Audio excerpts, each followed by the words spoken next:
There it is. Don't leave me now. Come all the way with me. Please.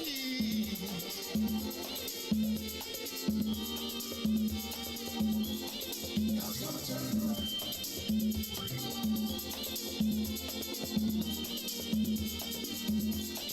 God's gonna turn it around.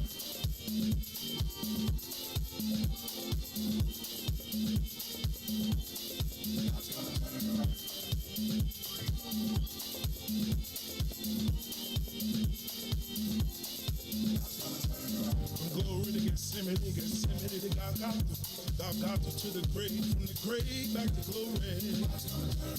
Glory to Gethsemane, to Golgotha to the grave, from the grave back to glory. Glory to Gethsemane, to Golgotha to the grave, from the grave. Glory to Gethsemane, to Golgotha, Golgotha to the grave, from the grave. Dear Lord, it's me again. God's gonna turn it around. I'm calling on you. You did it before. I believe that you can do it again. Somebody calling you right now, Lord. If it ain't one thing, You are listening to the Maze Jackson Show. I am your host, Maze Jackson. Got my man, DJ Riis, the ruler. We are back. It is 6:42 on the clock. So let me do this. Let me say welcome to the listeners at WBGX 1570 AM. I am your host, Maze Jackson. You check us every day, Monday through Friday, 6:30 to 8 a.m. That's the time we call reserved for the Saints. 6:30 to 8, you know what I'm saying? We try to keep it clean, try to make sure we ain't got no Now, depending on where the mayor goes out to eat. Because sometimes, you know, she go to the wiener circle. Then they be wanting to slap things all on the table. So for our elders, for our saints that tune in to us every day, Monday through Friday, 6:30 to 8, that time is reserved for you, the saints. Now, the sinners, they get here at 6 and they stay till 9. They check us out on Facebook, YouTube, Twitter, Twitch. Now, if you on BGX, you can listen to us on the TuneIn app. You can also give us a call, 872-259-7474, 872-259-7474. No matter what platform you take us in, YouTube, Twitter, Twitch, Facebook, Live, or 1570 AM or the TuneIn app, give us a call. Thank you to everybody from WBGX who tunes in. Hey, did y'all know, to all my Nation of Islam followers, that WBGX was where the Nation of Islam used to broadcast their radio program? Like way back in the history. Just as a sidebar. I just thought that was pretty deep. Like sometimes you don't even know your own history. All right, it's the Maze Jackson Show. Let me run through some more of these headlines. Yesterday or today at midnight, the D2s dropped. Do you know what the D2s are, Riis? You've been listening. You've been with me for like a whole year. You don't know what the D2s are, man. You be driving the wheels of steel. You don't know what the D2s are. It's the day that everybody has to disclose how much money they made and where they got it from. Right? How much they spent, who their staff is, all that stuff. Sometimes if you are a political, like yesterday it was like a big news day. Right? Because you want to see who raised what money and all of that good stuff. So Riis, D2s dropped, and check this out. Your boy J.B. Pritzker spent $17 million against no opponent. No opponent, Riis.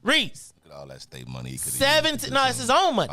He spent $17 million of his own money, and he don't even got an opponent. That's how scared he is of Richard Irvin. But here's the craziest thing. Riis, so you know how we Uncle Tom and you know how y'all, you know how we be slave. Oh, you like that? Ain't me. Yeah. You like, don't be putting me in there. Don't speak, y'all. Right. Who's y'all? Riis, you know how the people be, you know how y'all be making fun of him for running in the slave commercials. On the other side, like I was listening to WBBM AM, they all running commercials like, he's black. Like, straight up, like, he supported Black Lives Matter. It's like, it's like all lives matter. That's not what he said before. I was like, the dude is getting attacked for being too black and too white. This, I'm going to tell you, Richard Irvin is the classic case. I'm going to tell you. Y'all going to be mad at me. Should I say it or should I not? I'm going to tell y'all the story. Richard Irvin is the classic case of the brother in the suburbs who ain't black enough and ain't white enough. And so guess where he land? Brown. See how y'all, I'm telling you. I'm telling you. And he from Aurora. Riis, I'm telling you. I bet you speak Spanish. I bet you. Riis, you go to the black people. The black people gonna cook you. Oh, I see. Look, the black people like, where your barber at? I mean, Riis, have you seen his haircut? I'll be like, do you actually go to a black barber? Because a black barber would not let you be on TV like that. They be like, dog, you spend 19. Come over here, let me get your hair. Come on, dog, let me tighten your fade up. He got one of them fro fades, like the old man fro fade. But I'm just telling y'all, so this is what happens to him.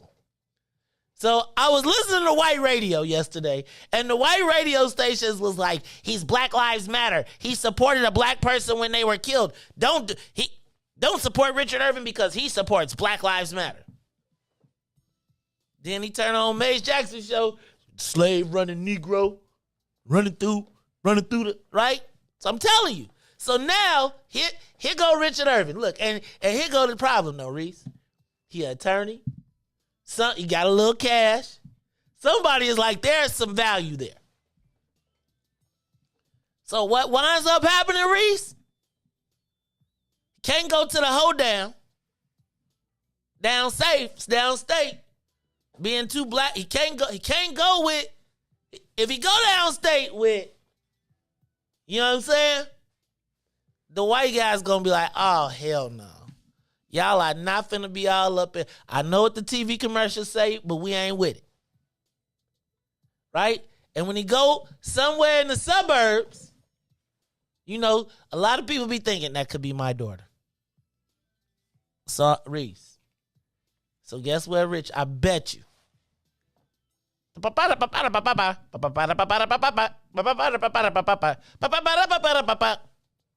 Ay, caramba.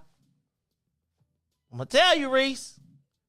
See, I'm just telling y'all how y'all force people into these boxes. You better let everybody come on in, because at the barbecue, we going to be eating El Pollo Loco if y'all don't chill out.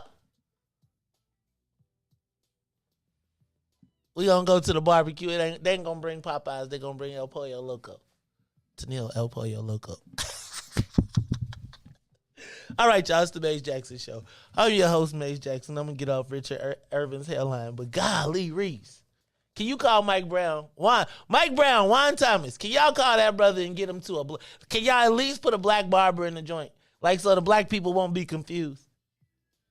Like, if he get his hair right, the brothers might, they be like, you see that line, dog? He go to a black barber.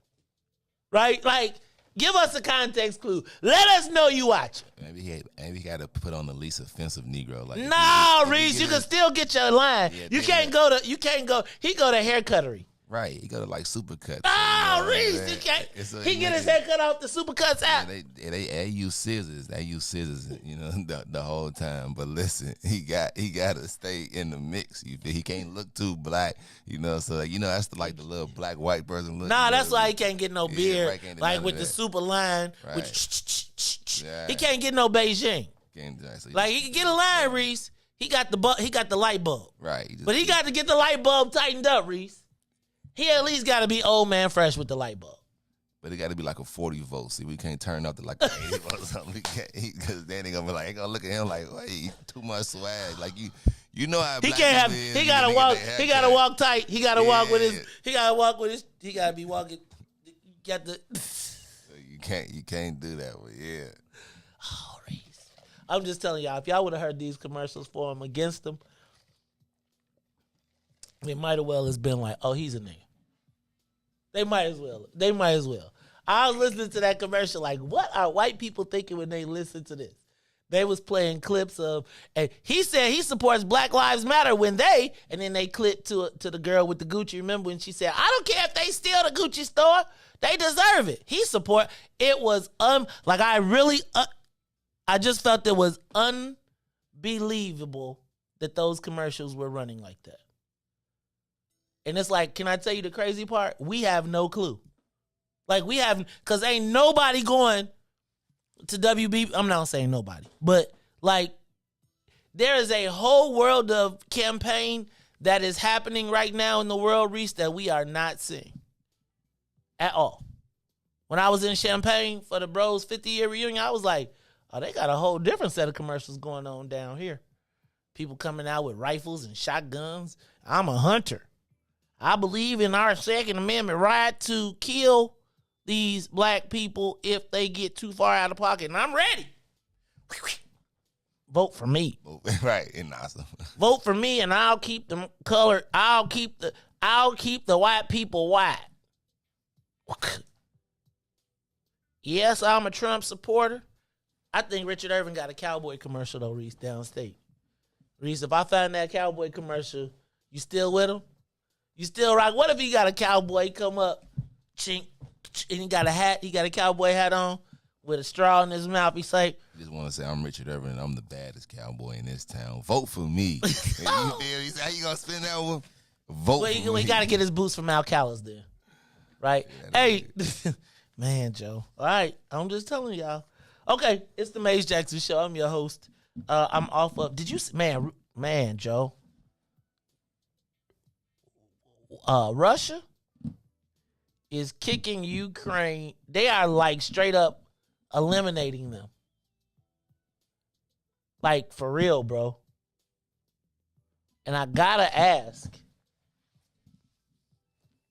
do you think there's any potential for us to get into this? Or are they gonna just let all them people get killed? And I still want to know what happened to the black people. Did they let the black people, like, do you think in wars and stuff like that they give black people an out option in white countries? They be like, they killing the black people first. You ain't from here. They be like, oh no, you ain't, because they know it stands out that they know for sure you're not from here. That's a very good chance.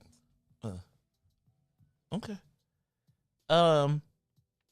Bears minicamp restarts today. The Bears. Justin Fields, this make a break.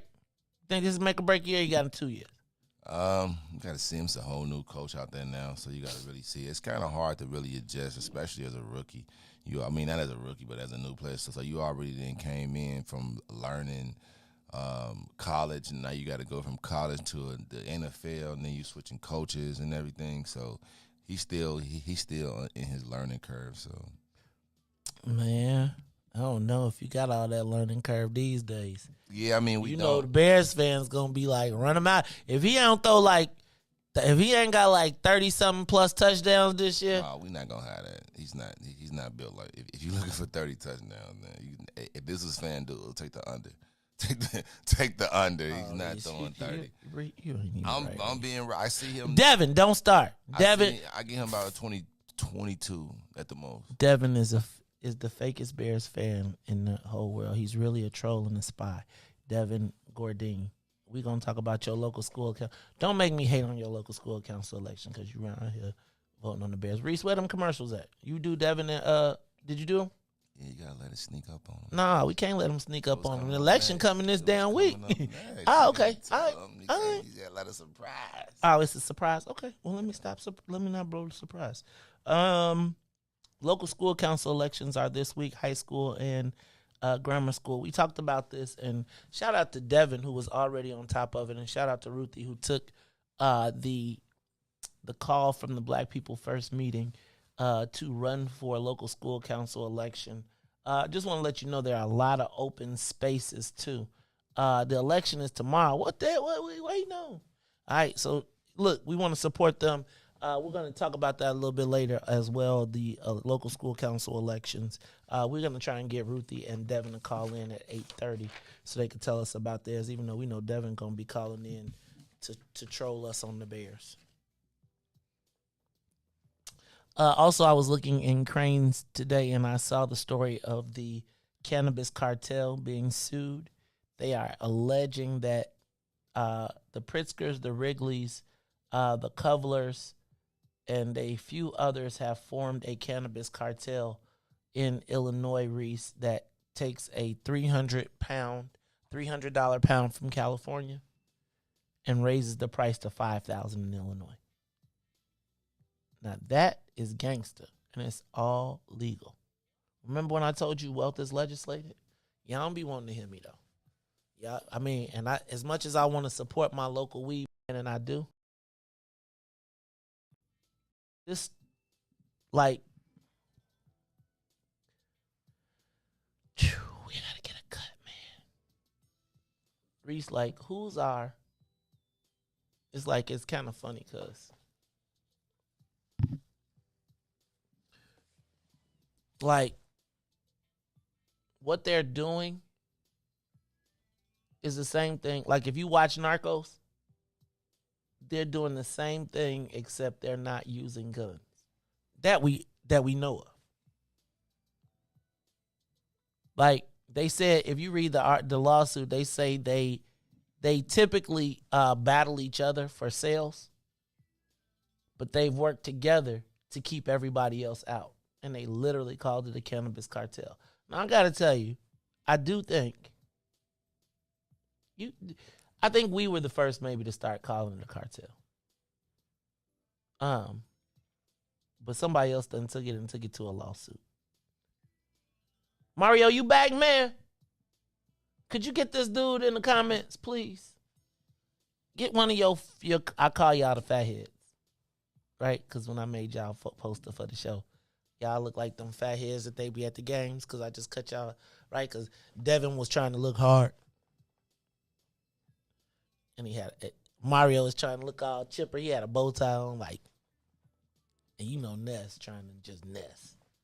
So we had the fat heads. Mario, get your fat head brother Devin from trolling us in the comments, because it is bear down season. All right, y'all, it's the Maze Jackson Show. Real quick, Riis, hit the big voice. I'm going to at least tell him what it is. I don't know if we're going to get to it, but I do want to tell him. So go ahead. It's time for the social media question of the day. How do you learn to be a parent? I know this may sound super simple, but Riis, I was on the way in today as I was listening to the radio, and I believe this happened in Gary, Indiana. Correct me if I'm wrong, but there was a 3-year-old baby.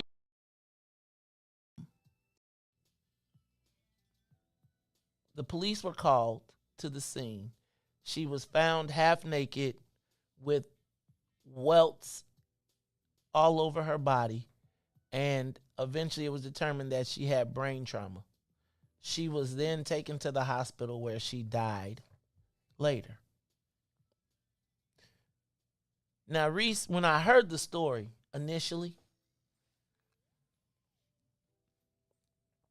I was like, what kind of terrible, hideous person would do something like this, right? And then when they said what the reason was, they said the mom beat her because she wouldn't eat. Now, she said there was ongoing abuse, but she beat her in this case because she would not eat. And I was thinking,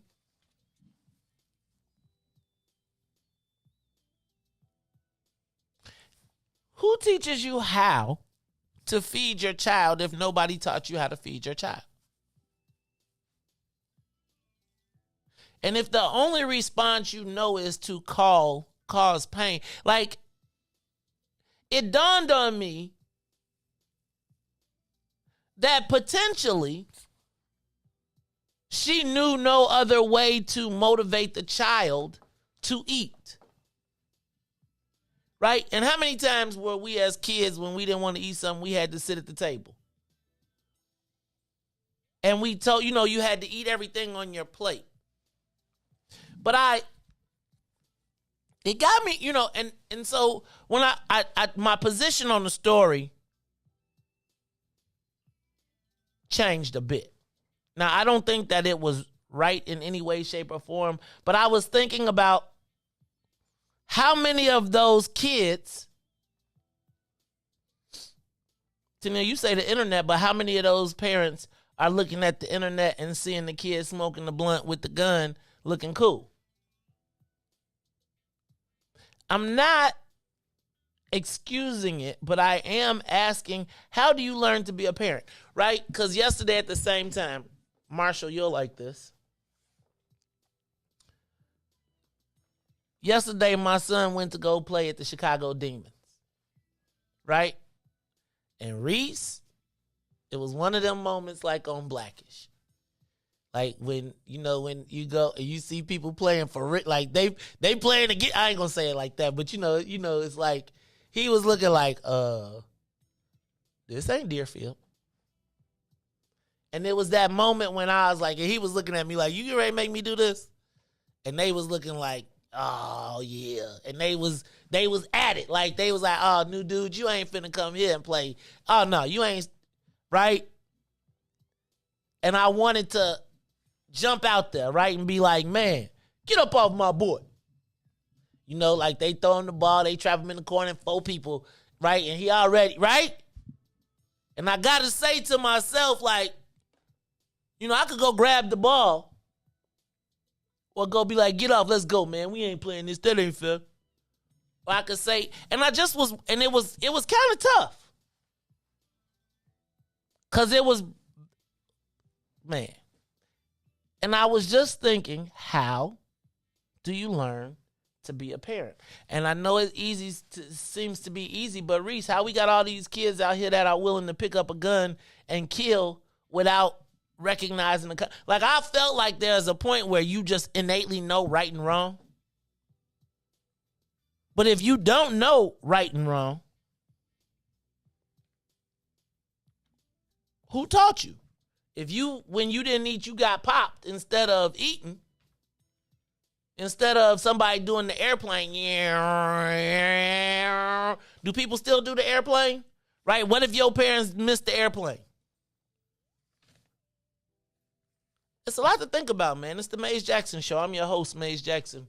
We'll be back after these messages. I do want to talk to you, though, real quick. If you tell me, like, there are some things that I learned from my parents that I don't do. There are a lot of things that I learned, that Tennille learned from my parents that I wish I did. But how do you learn how to be a parent?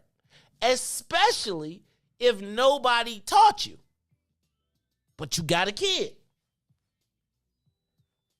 I felt so bad for that baby, but I thought about that mom just from the standpoint, like, don't get me wrong.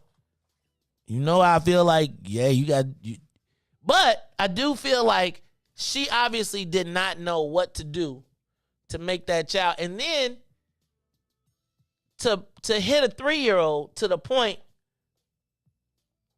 something ain't right. It's the Maze Jackson Show. We'll talk about it when we come back after these messages. The Maze Jackson Show will be back after this break. WIIFTBP, media's just for you and me.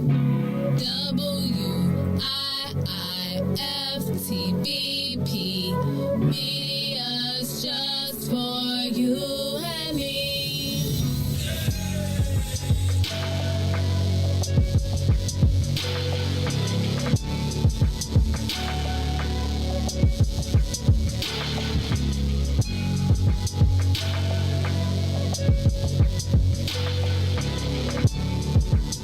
Serving on a local school council provides a unique opportunity to become engaged in your community and play an active role in policy decisions affecting your school.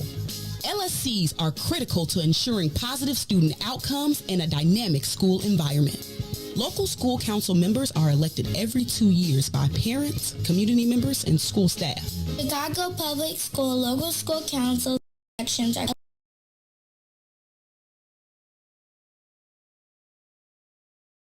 elections.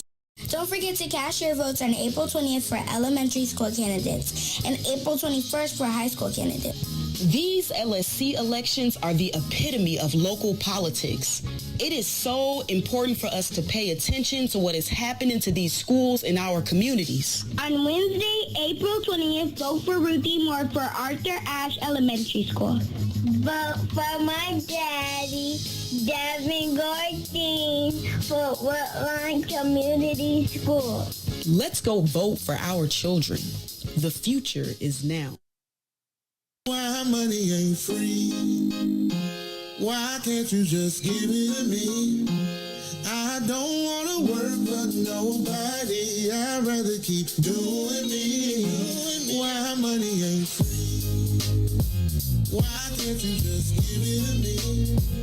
I don't wanna work for nobody. I'd rather keep doing me.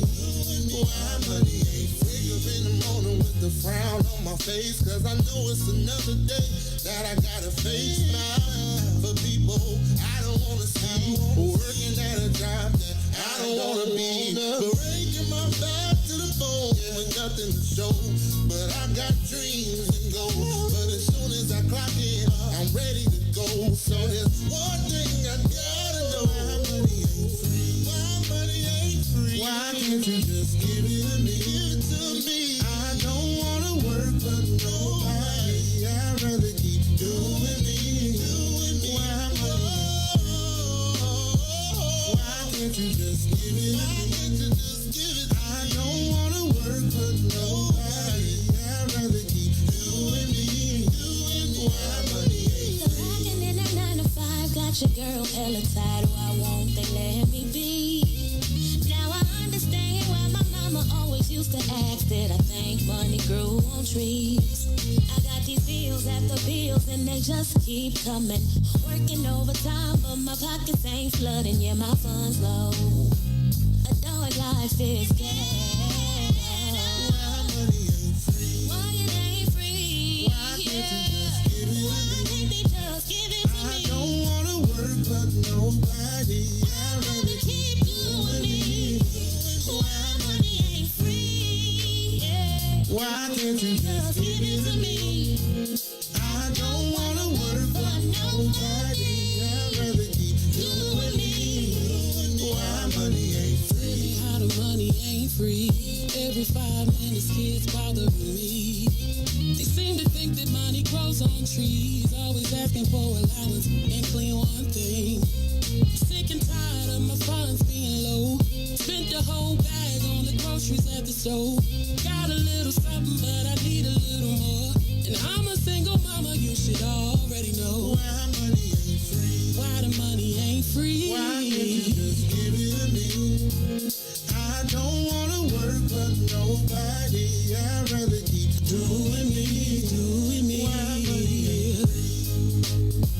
Why can't you just give it? Won't you give it to me? I don't wanna work for nobody. I'd rather keep doing me. Why money ain't free? Why the money ain't free. Why money ain't free? Why money ain't free? Back to the Maze Jackson Show. You are listening to the most dangerous show in the morning. This is What's in It for the Black People Radio. Maze Jackson. Maze Jackson, the most vociferous advocate for black people in the world.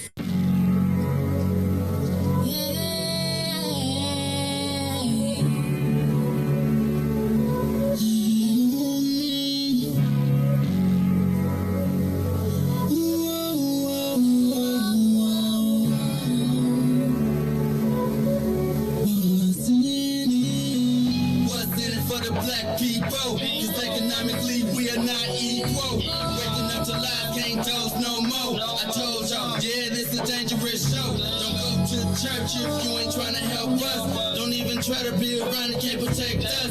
We see the lies, not other politicians. We need money and no symbolism. It's Maze and Riis and Ruthie and Ty, explaining how we all come from God, giving us tools to beat the odds. If we united, our movement gon' stop. If they ain't trying to help us, they ain't trying to do nothing. We gotta do something, we gotta stop running.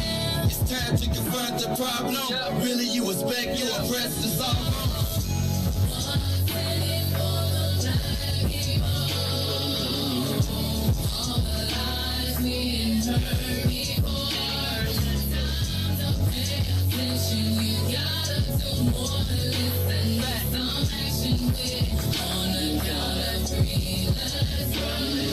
Wake up, Chicago! Wake up, world. This is the Maze Jackson Show. I am your host, Maze Jackson. Got my man, DJ Riis the Ruler, on the ones and twos. And, man, it is the Maze Jackson Show. Who raised you? Who taught you how to be a parent? Good job, bad job. What you think? Like I was thinking, Riis, when I read that story of the young lady who killed her daughter because she said she wouldn't eat. Now, maybe obviously there's more to the story, right? There's obviously more to the story. But I gotta ask you,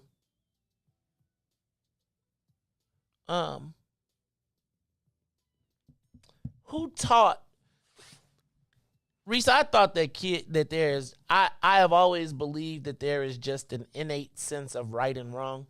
Like people know not to, let's say the 10 Commandments, at least 5 of them should just be automatic. Right? Like thou shalt not kill, thou shalt not steal, thou shalt not, right?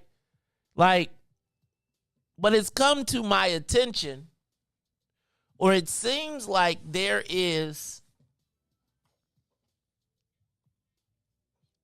in some places, not this understanding. Do you think children know right and wrong? I'm not talking about, are there things that your parents,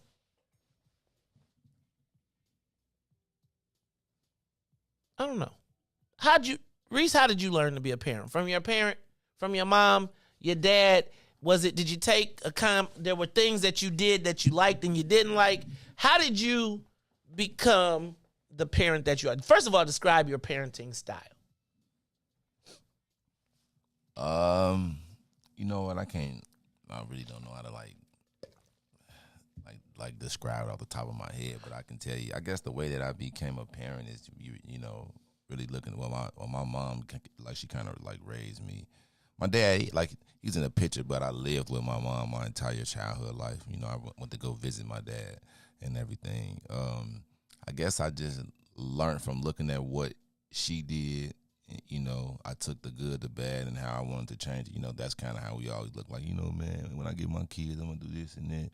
Then you kind of figure out that the reason why they was doing that and this, it kind of made you to be the person that you are, because, you know, you looking at your kids like, yeah, my mama or my daddy would have never let me do that.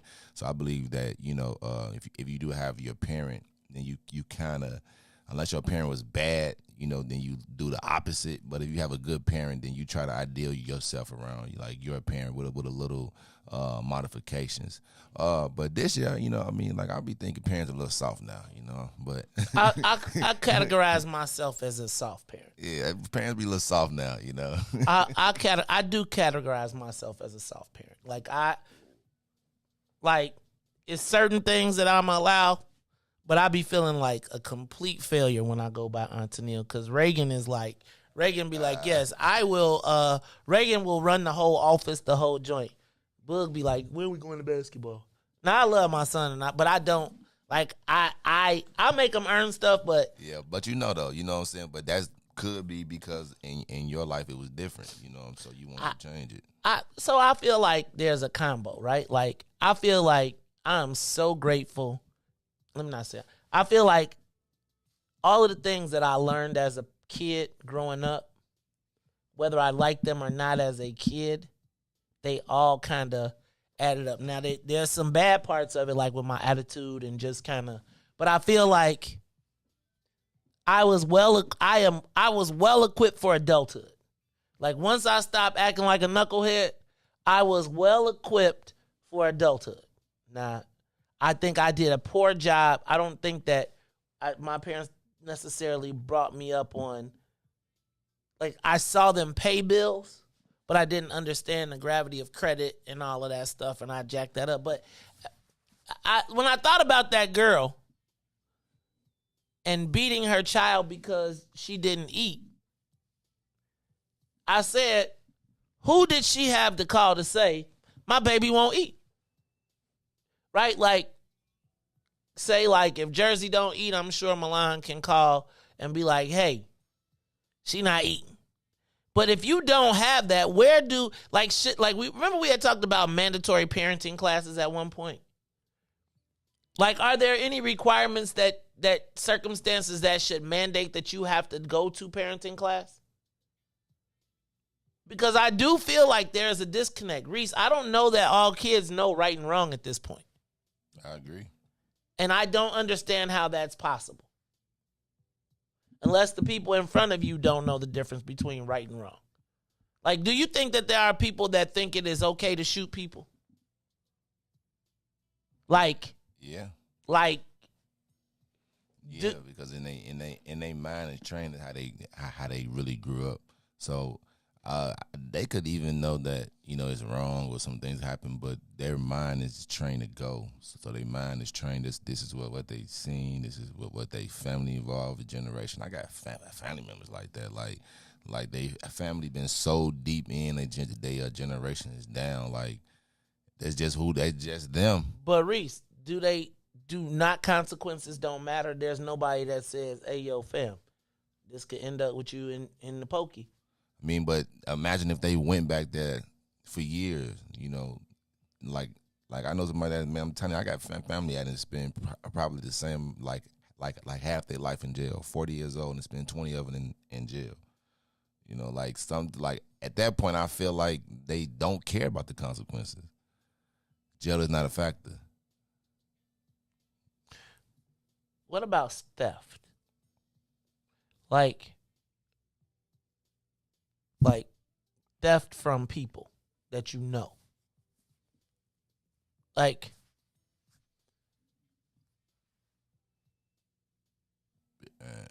a thief. That's still, like, some people got that. That's why it's called klepto. You know, it's a disease, man. Some people still, you know, like I know people from family. Like, man, come on, man, you ain't never had that cousin that come over and be like, y'all put y'all stuff up. This uncle or cousin coming over. You ain't never had one of them. Come on, black people. Then, man, everybody had that cousin, and where you be like, oh man, you know, can't let that one, you know, put your stuff up. What do okay? I'm curious. Give us a call, 872-259-7474. Where do you learn to be a parent? Do you teach? Is it taught? Is it automatic? I feel like sometimes people think it's automatic, but I think if you haven't had a pattern or an example, or if you had a bad example, give us a call, 872-259-7474. Caller, you on the Maze Jackson Show. Caller? Yeah, how you doing, Maze? Thanks for taking my call. What's up, James? I just wanted to say, what's up, bro? I just wanted to say this. Now, my son is a grown man now. He's 25. But when he was still in diapers, me and his mother, we were not together. I had another woman. And I saw my boy. His lips were dark. And when he ate, his stomach was a little big. I'm like, okay, she's not feeding this boy right. You know, she already didn't breastfeed him. I tried to make her breastfeed him, and she wouldn't do it. It's like whatever I wanted her to do right for him, she didn't want to do it because we weren't together. So she did something she wasn't supposed to do, and I made her move in with me and my girlfriend. You know, so I took care of my boy. You know, got him healthy and strong. We actually got him checked out too. You know, and found out everything I said was right. You know, this is my point. My son's mother was from Evanston. I used to think that people from the suburbs were smarter than people from Chicago. That's just not right. You know, there's no truth in that. You know, you got idiots in the suburbs. You got idiots in Chicago. You know, you got people that just don't think right. You know, they think out of their emotions. And sometimes they take it out on their children when they're angry with the person that they had the child with. You know, so I had to get a grip on that. You know, take care of my boy. You know, he's I don't talk to him anymore, but he's a healthy, strong man. You know, I think he deal with some other family members. That's a whole other issue. Look, some people just don't know how to raise children, and you may assume they know. They don't. In fact, one time she even told me, "You're the reason I didn't feed him right because I didn't know." I've never heard a woman say anything close to that. It's like it should be innately a part of who you are when you have a young person with you. You know, I mean, it did something to my head, and that's the reason why I only have one child right now. That whole situation. But like I said, my son is a grown man now. He's healthy. He's strong. He's doing well. You know, but some people, they just don't know how to take care of children because of their emotional issues. And in truth, she showed me she had, well, I ain't going to get into all that. But anyway, thanks for taking my call, sir. All right. Thank you, James. And it wasn't even nasty. We got any other callers? Callers, you're on the Mace Jackson Show. Where do you learn to be a parent? Well, hallelujah, greetings to you, and thank you so much, Mo, for having this subject. I host a blog talk radio program on the Female Solution. It's called Wisdom with Mama D. Now, the acronym for wisdom is Women in Support of Daughters on Motherhood Preparation. And they need to be prepared for motherhood before they get pregnant. So anyway, to have an example of what you said about youngsters not knowing the difference between right and wrong. I had a group of boys, and they would sit on my mother's porch. And she got so intimidated that she wouldn't even come out and sit on her own front porch. So every time I would drive up, I noticed that the boys would get up and they would walk away. So one day, I got out of my car real fast and I ran down the street and I caught up with them and I said, "Hey, wait a minute." I said, "Every time you see me coming, you get up and get off of my mother's front porch." And they said, "Yes, because we're showing you respect." I said, what do you mean? When they get up, and they were showing me respect. I said, "No, respect is you don't sit on my mother's front porch in the first place." And they never did that again. So it's true. Yeah, I just think that people don't understand. Like, so I do wonder where, like, we don't know the rules of engagement a lot of times, even just in business. And now I just can't help but think that mom did not want to, again, suffer the consequences. But, like, the baby don't want to eat, and so the result is to beat them. It's like when a little baby got a doll and they beat the doll because the doll don't do it. You stop. It's like they don't know. And so her response to not eating, I don't know, man. I just wonder who taught her how to feed her baby. Who taught her that at 3 years old, is she giving her a hamburger and saying, "Be out with this"? I don't know. Give us a call, 872-259-7474. How do you know how to parent your child? Caller, you on the Mace Jackson Show. Caller? James. Big James, what's How up, you doing dog? this morning, bro? I'm good, man. I'm good. Oh, man. Trying to keep my head above water like all the rest of the black people. Man, 90%, 90%, I would say 100% of your child bringing, your upbringing, my upbringing, Riis's upbringing, is based on what you see your parents do. The thing is, bro, when I was blessed enough to have a two-parent home. I had a father and my mother. My father, James Evans, was my father, dude. You know, he didn't play with no education. You go to school, you know, do your work, and that's what you do. My father only had an 8th grade education. My mama was a high school graduate. She was the homemaker. You know, like they say, the father is the head of the house, but the mother is the head in the house. Right. And my mother was a hustler. You know, she wasn't doing no crooked hustling, but my mama was real with her hands. She sold Tupperware. She sold Avon. She made pillows. She made dresses, prom dresses. That was her thing. But she would still have like a little part-time job. My father, my grind, I got from my father. My hustle, I got from my mother. That's why I work on computers on the side. I DJ on the side, and then I still got a full-time job as a truck driver. But my work ethic, I got from my father. My hustle, I got from my mother. And that's, you know, we get traits. We get good traits and bad traits from our parents, from what we see around us. You know, hey, it was three reasons why I never did drugs or drink. 1, I was scared my father was gonna beat that ass. 2, I was scared my father was gonna beat that ass. And 3, I was scared my father was gonna beat that ass. Me too. Me too. Like, I was literally scared of my old man. Like, no, and I think I might have been better for it, right? Cause man, I seen a lot of people who wasn't scared. Yes, but I also feel like. And one more thing. Go ahead. Okay, I'm sorry. One more thing, and another thing is, my mother and father was on the same accord. When it came to disciplining the children, wait till your father get home. Man, shoot, I went to use the bathroom 3 or 4 times before my old man came to the crib. And, man, he would come home. He would work evenings. He would work from 3 to 1 a.m. And come home, man, to constantly doing what he got to do. If he didn't get me then, he got me before I went to school, bro.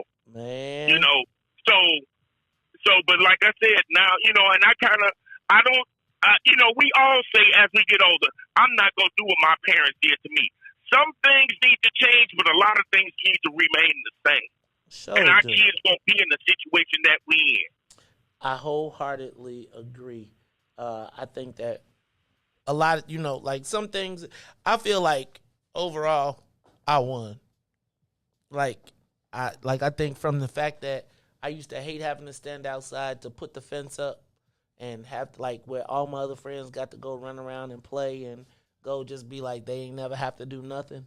Having all of those chores, having to sweep, having to do all of that stuff is really how you get, when you say Maze, man, you always on the go. You always doing something. Now, there is a part of me that doesn't know how to sit down and sometimes has a challenge enjoying life because I feel like it's always something to do. But I do feel like your parents got to pour into you. Let's go to the next caller. Caller, you're on the Maze Jackson Show. How do you learn how to be a parent? Good morning, family. It's Ballhead. How you guys doing? Ballhead, what's up, man? I'm going to need me some of them tips in a minute, bro. Yes, sir. Yes, sir. Look, the generation difference is back in the day was old school parenting. We were taught godly values, and we learned our hustle from the street. And I mean that's what it is. But now the newer ones, they don't know the godly values. They don't know the discipline in the home. You know what I mean? So we're in a position where it's lawlessness. We need to go back to the strap. My old man showed me one time. He put a barrel of a 357 to my head. Oh Lord! 3 days I had the imprint, but that taught me mind my business, stay in a child's place. You know what I'm saying? But that he did that to save my life. You know. But I went to the streets and learned how to be a villain. You know what I mean? That's what I chose. But it was still instilled in me until now as an older man, I know I have to instill in my son, my grandchildren. You understand what I'm saying? Right. So once you teach it, you never lose it. So we had to go back to the old ways. Thank you, guys. All right. Thank you, Ballhead. I tell a lot of people that all the time, though, a lot of my friends and family, they parents now, I tell them that, we the uncles now. Imagine, we the ones we unks now, So I tell them, The reason why you got your head on straight is because of how your parents was to you. So I know you're gonna be lenient, but you know that's what kept you in order. You know, because you had that structure. I know it seemed strict to you or whatever, but it kept you right where you needed to be, man. I be thinking sometimes though, people think that their idea of keeping you in order is not really in order. Like there's in order and off to the races, or there's in order. Like I think we start with glad we didn't go to jail. Like that's the basic, that the baseline of success for black people is if you do not end up in jail. Right? That's the baseline. Right? And that's why I was so upset about the whole concept of the felony being charged or called a felon. Like that's the baseline. Like don't get a felony. Man, I remember people be like, man, you ain't got a felony? Oh, dog, your life straight. Not really understanding what's on the other side of, as y'all say, we be down so bad. How many callers I got up there? I got 5 callers. All right, look, we got 5 callers, plus we got a guest in the studio. So I'm going to take these calls. Callers, make your comments quick. I'm going to try and get them because then we've got a candidate for Congress sitting in the studio, in the lobby, Kirby Bergen. So we're going to be talking to him as soon as I get through your calls. Caller, make it quick. Go ahead. Caller? I'm going to next. Hello? Okay. Hello? Caller? Can you hear me? I can. Go ahead. Can you hear me? Yes, May, I can. Go Good ahead, morning, James. What's up, Big Slim? Hey, what's going on, brother? How do you learn how to parent? I think you it's what you mimic what you see, and then I think in the case of this sister that abused this child, hurt people. It's obvious she had trauma in her life or she got some mental issues, but she's only mimicking what she know or what she has seen, and that's a lot of times that's exactly what it is. Like with my sons, I got 2 boys, and for the world of me, my 2 boys are totally opposite than what I was. My parents, raised me totally different than I raised my 2 boys, only because of the attitude I had or the way I was coming up. I never really had to discipline my 2 boys really a lot because they was just, like I said, they was totally opposite than me. I never had to, but it was different with me because I was a hothead. You understand what I'm saying? But but that discipline part that my parents gave me, I really never had to instill that on my 2 boys because there was really no reason. I thank God for it, but yeah. Okay. That's all I got to say. All right, thanks. Thanks, James. All right, next caller. Call you on the Maze Jackson Show. Mikal had a great thing to say. Mikal said... Yo, what's going on? Hold on, Devo. Mikal Harris said in the comments, parent according to who your child is, not who your parents were. That's a good point. Give us a call, 872-259-7474. What's up, Devo? How you feeling, Mr. Local School Council election, man? Hey man, vote for Ruthie, vote for Devin. Hey man, I think it's all about values and finding somebody to mate with that share the same values as you, and that really releases and mitigates a lot of the pressure on your own. Parenting is a team effort, and that also means sharing that child with the stakeholders in the village. You know what I'm saying? Because a lot of times I might be bogus. But, they aunt might come in and say, hey, you wrong, da-da-da-da-da, and you just got to roll with it because it's in the best interest of the child that you share the upbringing with the people that love the child. So the child is a gift, and it's your gift to protect, and it's the village job to protect. And so, that's really what it is. And, when I'm engaged with young people, I try to help them with their parenting, like, hey, man, don't curse at the kid. Don't yell at the baby. Stop beating your kids, man. You know what I'm saying? So that's it, man. Just love them. Give them lots of hugs. And do better than what was given to you. If you had a messed up upbringing, do the opposite of that. And that's it, man. Y'all have a good day, bro. All right, thanks, Brother Devin. Next caller. Call you on the Maze Jackson Show. Caller. Hey, brother, Maze. What's up, Deacon Quarles? Hey, listen, on this parenting thing, man, much parenting is based on experience as a child, for an example of parenting. Other parenting is based on experiences as an adult or a young adult. And the other portion is based on the experiences from raising your child and knowing what to do and what not to do, which is inherent with most species on the planet. They know what should be done and what shouldn't be done. Humans should be no different. But our issue is more spiritual and it connected than anything. And that's one of the reasons we see ourselves, and I'm not going to keep going, but that's one of the reasons we see ourselves in these conditions. Okay, thank you, Deacon Quarles. And, man, we got to get that list from you, too, man. We got to get that list from you. All right, it's the Maze Jackson Show. I got one more caller, and then we're going to be talking to Kirby Bergens. He is a candidate for 1st Congressional District. Caller, you on the Maze Jackson Show. Caller? Lonnie, you on the Maze Jackson Show. Hello? Caller. All right. Well, that is that. We're going to take a quick break, and then when we come back, we are going to talk to Kirby Bergens. Did I get that right? Kirby Bergens. He is a candidate for Congress in the 1st Congressional District. He's running to replace Bobby Rush. Plus, we're going to talk about the D2s as well. It is the Maze Jackson Show. We'll be back after these messages. The Maze Jackson Show will be back after this break. Serving on a local school council provides a unique opportunity to become engaged in your community and play an active role in policy decisions affecting your school. LSCs are critical to ensuring positive student outcomes in a dynamic school environment. Local school council members are elected every 2 years by parents, community members, and school staff. Chicago Public School local school councils elections are coming up. Wednesday, April 20th are elementary school elections, and Thursday, April 21st are high school elections. Don't forget to cast your votes on April 20th for elementary school candidates and April 21st for high school candidates. These LSC elections are the epitome of local politics.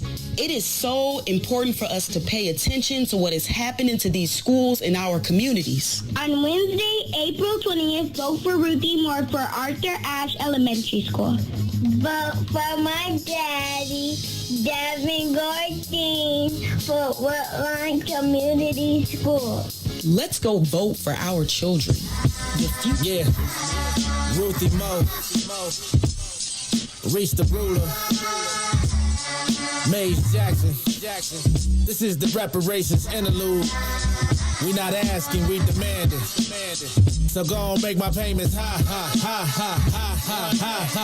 Tell the government to cut them reparations, make them high. Not no SBA loans, just run the bread, make it high. Tell the government to cut them reparations, make them high.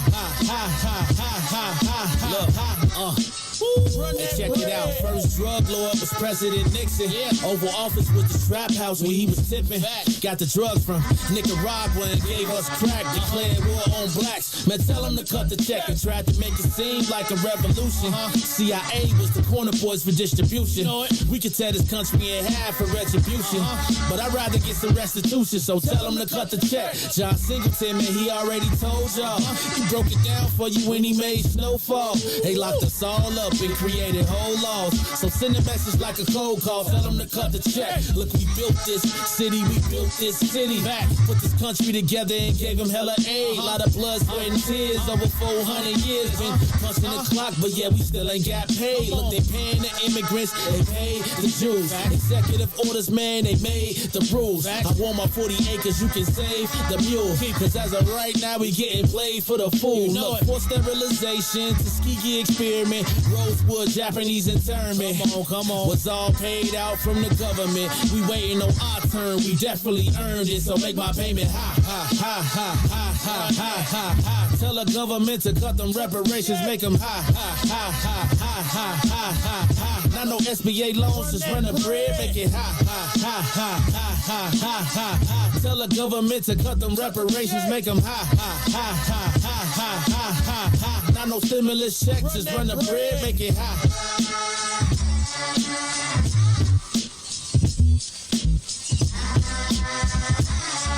Yeah, Ruthie Mo, Riis the ruler, Maze Jackson. This is the reparations interlude. We not asking, we demanding.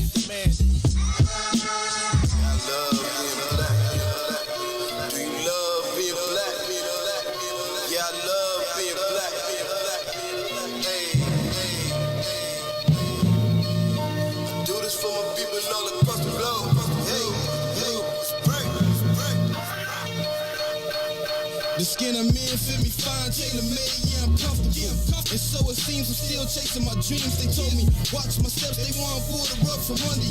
This is transparency, my life 3D. You live every word that I utter, reporting live from the gutter. Where the mind's hard to change, but we don't give up on our brothers and sisters. Cause we all need one another. The time's getting closer, revolution, feel it coming. I can smell it in the air.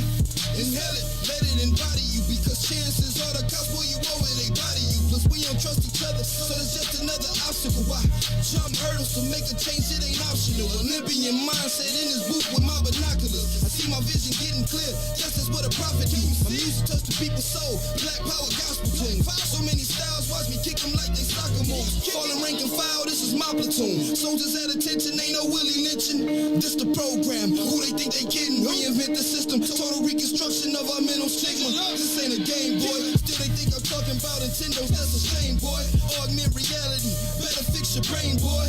I love my people, hope they love me black. I'm going hard and ain't no holding back. Watch me react. I put my fist up in the skies like a beacon for believers that one day we return to our greatest city. We seek it all the glory we can obtain and keep reaching. I'm painting this picture. I hope you see it. Just what the theme is. I love being black.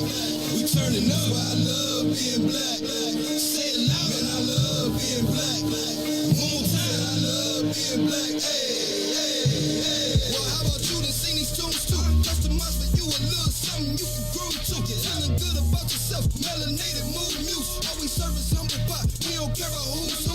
Light brown or dark skin. This right here's for you too. We are the gods of the earth. Living proof truth. Say it loud if you black and proud. I salute you and that's a fact. Where you at? Let me hear you say it back. I love being black. You are listening to the Maze Jackson Show. I am your host, Maze Jackson. Got my man DJ Riis the ruling the ones and twos. And Riis, it's about that time. It is time for the lions to wake up. We are in the lion's den because y'all know it's going down. Now, the 1st Congressional District, it has been represented by Bobby Rush for the last 24 years. And it seems like the battle is on. We have got candidates coming from all over the place. Now, y'all know I opened up the Lion's Den at 7:30 for candidates who want to run for office. Now, tomorrow we got Richard Irvin coming in. I mean, not Richard Irvin. Richard Boykin coming in to the Lion's Den. But today, y'all, one of the premier races going down in the city of Chicago and the suburbs is the race to replace Bobby Rush. And here in the Lion's Den today, Kirby Bergens. Kirby Bergens, welcome to the Maze Jackson Show. You are officially in the Lion's Den. What's up, brother? What's up with you? Thank you for having me. All right. Well, welcome to you. I'm going to need you to lean in and talk to the mic. So, Kirby Bergens, talk to me, man. You are a candidate for Congress in the 1st Congressional District. Let's start by you doing a little bit and telling us a little bit about yourself. Who is Kirby Bergens? Because, brother, I consider myself pretty well versed in the political arena, and I've never really seen or heard of you. So talk to me. Tell me just first of all, before we get into this congressional race, who exactly are you? Well, I was born, raised, and educated on the south side of Chicago. I come from raised by my grandmother. Mm-hmm. Both of my parents suffer from substance abuse, but I have always been an advocate for creating a space where we can thrive. So my grandmother owned the laundromat on the south side of Chicago, so that's where a lot of my activism come from. You know, we had started a can drive to feed the homeless. My grandmother was one of those people that when I was little, when the kids used to come in the laundromat and they used to have dirty coats, she would most certainly take them off and wash them. She just created a space for me to understand that life isn't fair, but she believed that, and I believe that our government should be. She used to always say, life haven't been fair to everyone, Kirby, but do your best to make sure that you do your part in creating a space where people can thrive. So that's why I'm running. Okay, so Kirby, tell me, what have you been doing? Do you run the laundromat, or what do you do for a living? Oh, I'm a school teacher. Okay, where you teach at? I teach not too far from here. I teach at Perspectives Charter School. Okay. Go ahead. What grade do you teach? 7th and 8th grade science. 7th and 8th grade science. All right, so Kirby, all right, I'm back up off you a little bit, but you are in the Lions Den, so get ready. Kirby, tell me why specifically you're running for Congress. What makes you the best candidate for congressman of the 1st Congressional District? Thank you for that question. So when you're born in a community for over 30 plus years, you get to see those disparities. You get to see the stores that come and go. Your friends leave for better working opportunities. You get to see the very essence of what we love about Chicago be overshadowed by gun violence. And as a science teacher, I understand the disparities. You know, as a science teacher or as a teacher, you get to see the reality of the community. And so I threw my head in the race because I know for me, I'm just tired of voting for the same people and expecting different results. And one thing I do believe in is that if we want to change policy, we must first change lawmakers. And so I threw my head in the race. I think I was probably the second person to run, even though Bobby Rush was in the race. So when you, like I said, when you see those disparities in the community, you tend to act. And I always say someone has to stand up for us. Someone has to be a champion for us. And when you see all of the disparities, the marginalized people in the community, you get to wonder why isn't policies being made connecting to these issues. And so that's why I threw my head in the race. Okay, so you started, though, at Congressman. Talk to me about your political background a little bit, right? Give me some sense of your understanding of politics, Chicago politics first, and then national politics and how they relate to each other. Well, one of the ways how they relate is that we have been electing the same names and the same people for over a decade. And so we're seeing that the same recycled people are starting to take office, and we're not seeing any results being made. And so when you're working on political campaigns, I volunteered on Obama campaign, Tony Preckwinkle campaign, who else? Kwame Ryu's campaign. I have volunteered on Sophia King's campaign. And so when you're getting to see these people being elected and then you're seeing that no work or no progress is being made, you have to push another name out there. You have to push for those policies that are going to create the upper mobility in our community. What I always tell people when I'm on the campaign trail is that we have seen politicians drunken by the wine of power. We continue to elect them. We continue to ask for upper mobility. We continue to ask for economic development. We continue to act for these policies that are what I consider my campaign to be, which is we are a campaign of people that are looking for, I would say we're looking for someone or policies that are going to bring upper mobility. And so my campaign is a human rights campaign because we see these issues as human rights issues. All right, so speaking of human rights issues, let me back up real quick. Do you support the right of undocumented immigrants to vote in municipal elections? No, I do not. I believe that that our Constitution and laws have made it clear that you must be a U.S. citizen in order to vote. Okay, well, go ahead. Well, you passed my first test. Tell me, the D2s were released yesterday. How much money have you raised towards your campaign? I believe altogether we are in probably like maybe 30,000. But I say this here because I get that question all the time. How much money? That's be the first question that a lot of people that want to endorse you, that's the first question. I think it's a kind of contradiction. We are saying that we want to pass policies around, bringing out of corruption and out of politics. We're saying, hey, we need citizens. We need to repeal Citizens United. We need the For the People Act. Those two policies connect because they both have the entity of getting big money out of our elections. And that'd be the first thing that every Democrat asks. How much money you raise? But they have this mindset of saying we need to get corrupt money out of our elections. But so that's my thing on it. So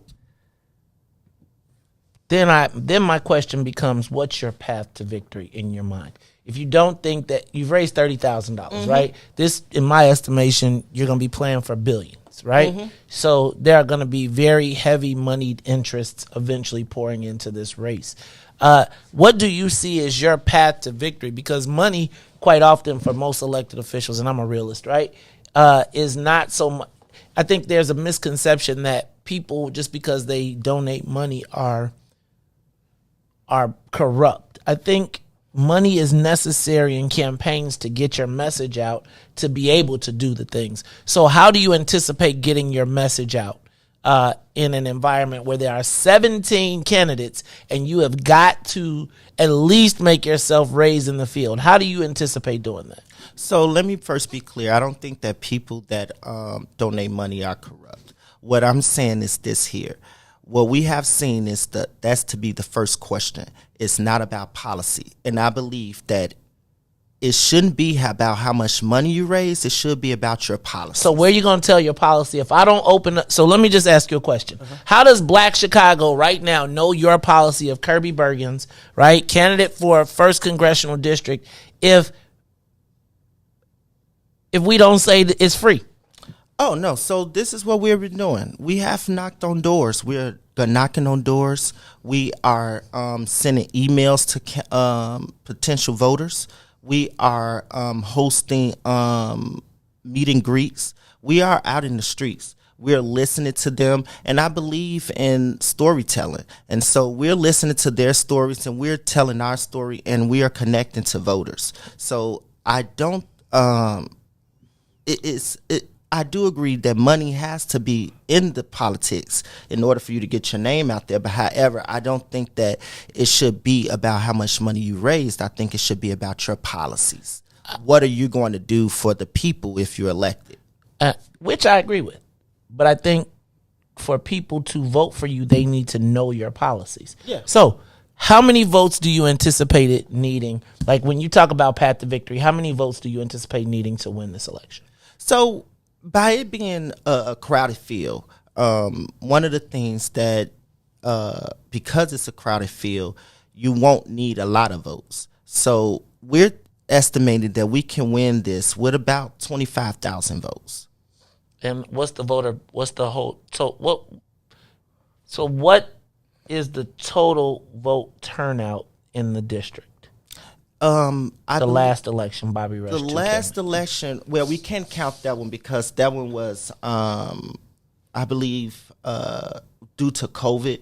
It just so go back. We'll go back 2 elections, and even that one he went uncontested. So even then, it is hard for us to get a accurate number of voting because of Bobby Rush have went uncontested for a lot of times. And so with that, it is only one man in the field, so everyone vote for that one man. And so what we're thinking that is if Bobby Rush was in the election, that's what we'll go with. If Bobby Rush was in the election, we had counted that we needed 1,798 votes. Okay. Interesting. All right, so tell me, you talked about policy. Tell me about your policy. Tell me about the policy that is going to connect you to voters that will stand out regardless of money. Well, one of the things that my campaign is putting on the face front is education. we're seeing the lack of education being in policies. So when we're talking about providing our kids with a fully funded public schools, we're talking about universal daycare. We're talking about all-day kindergarten. We're talking about trade schools. We're talking about also making those trade schools available for those people that have felonies and that are on probation. So let me pause you. Mm-hmm.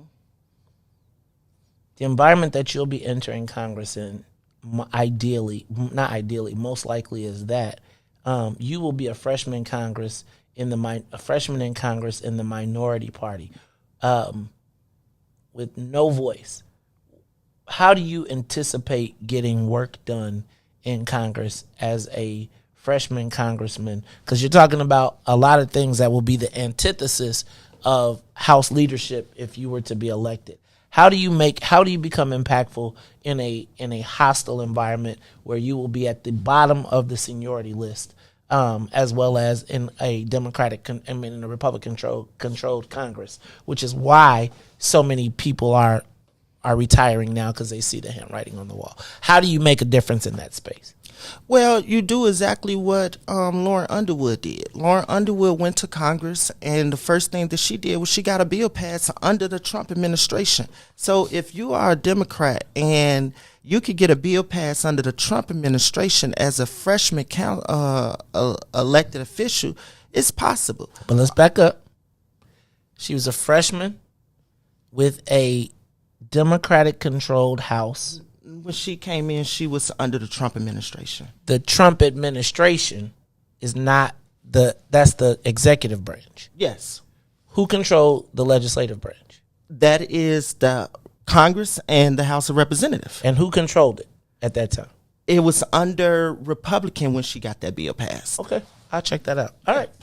I thought Nancy Pelosi has been the not during that time. Okay. Go ahead. All right. Well, go ahead, bad guy.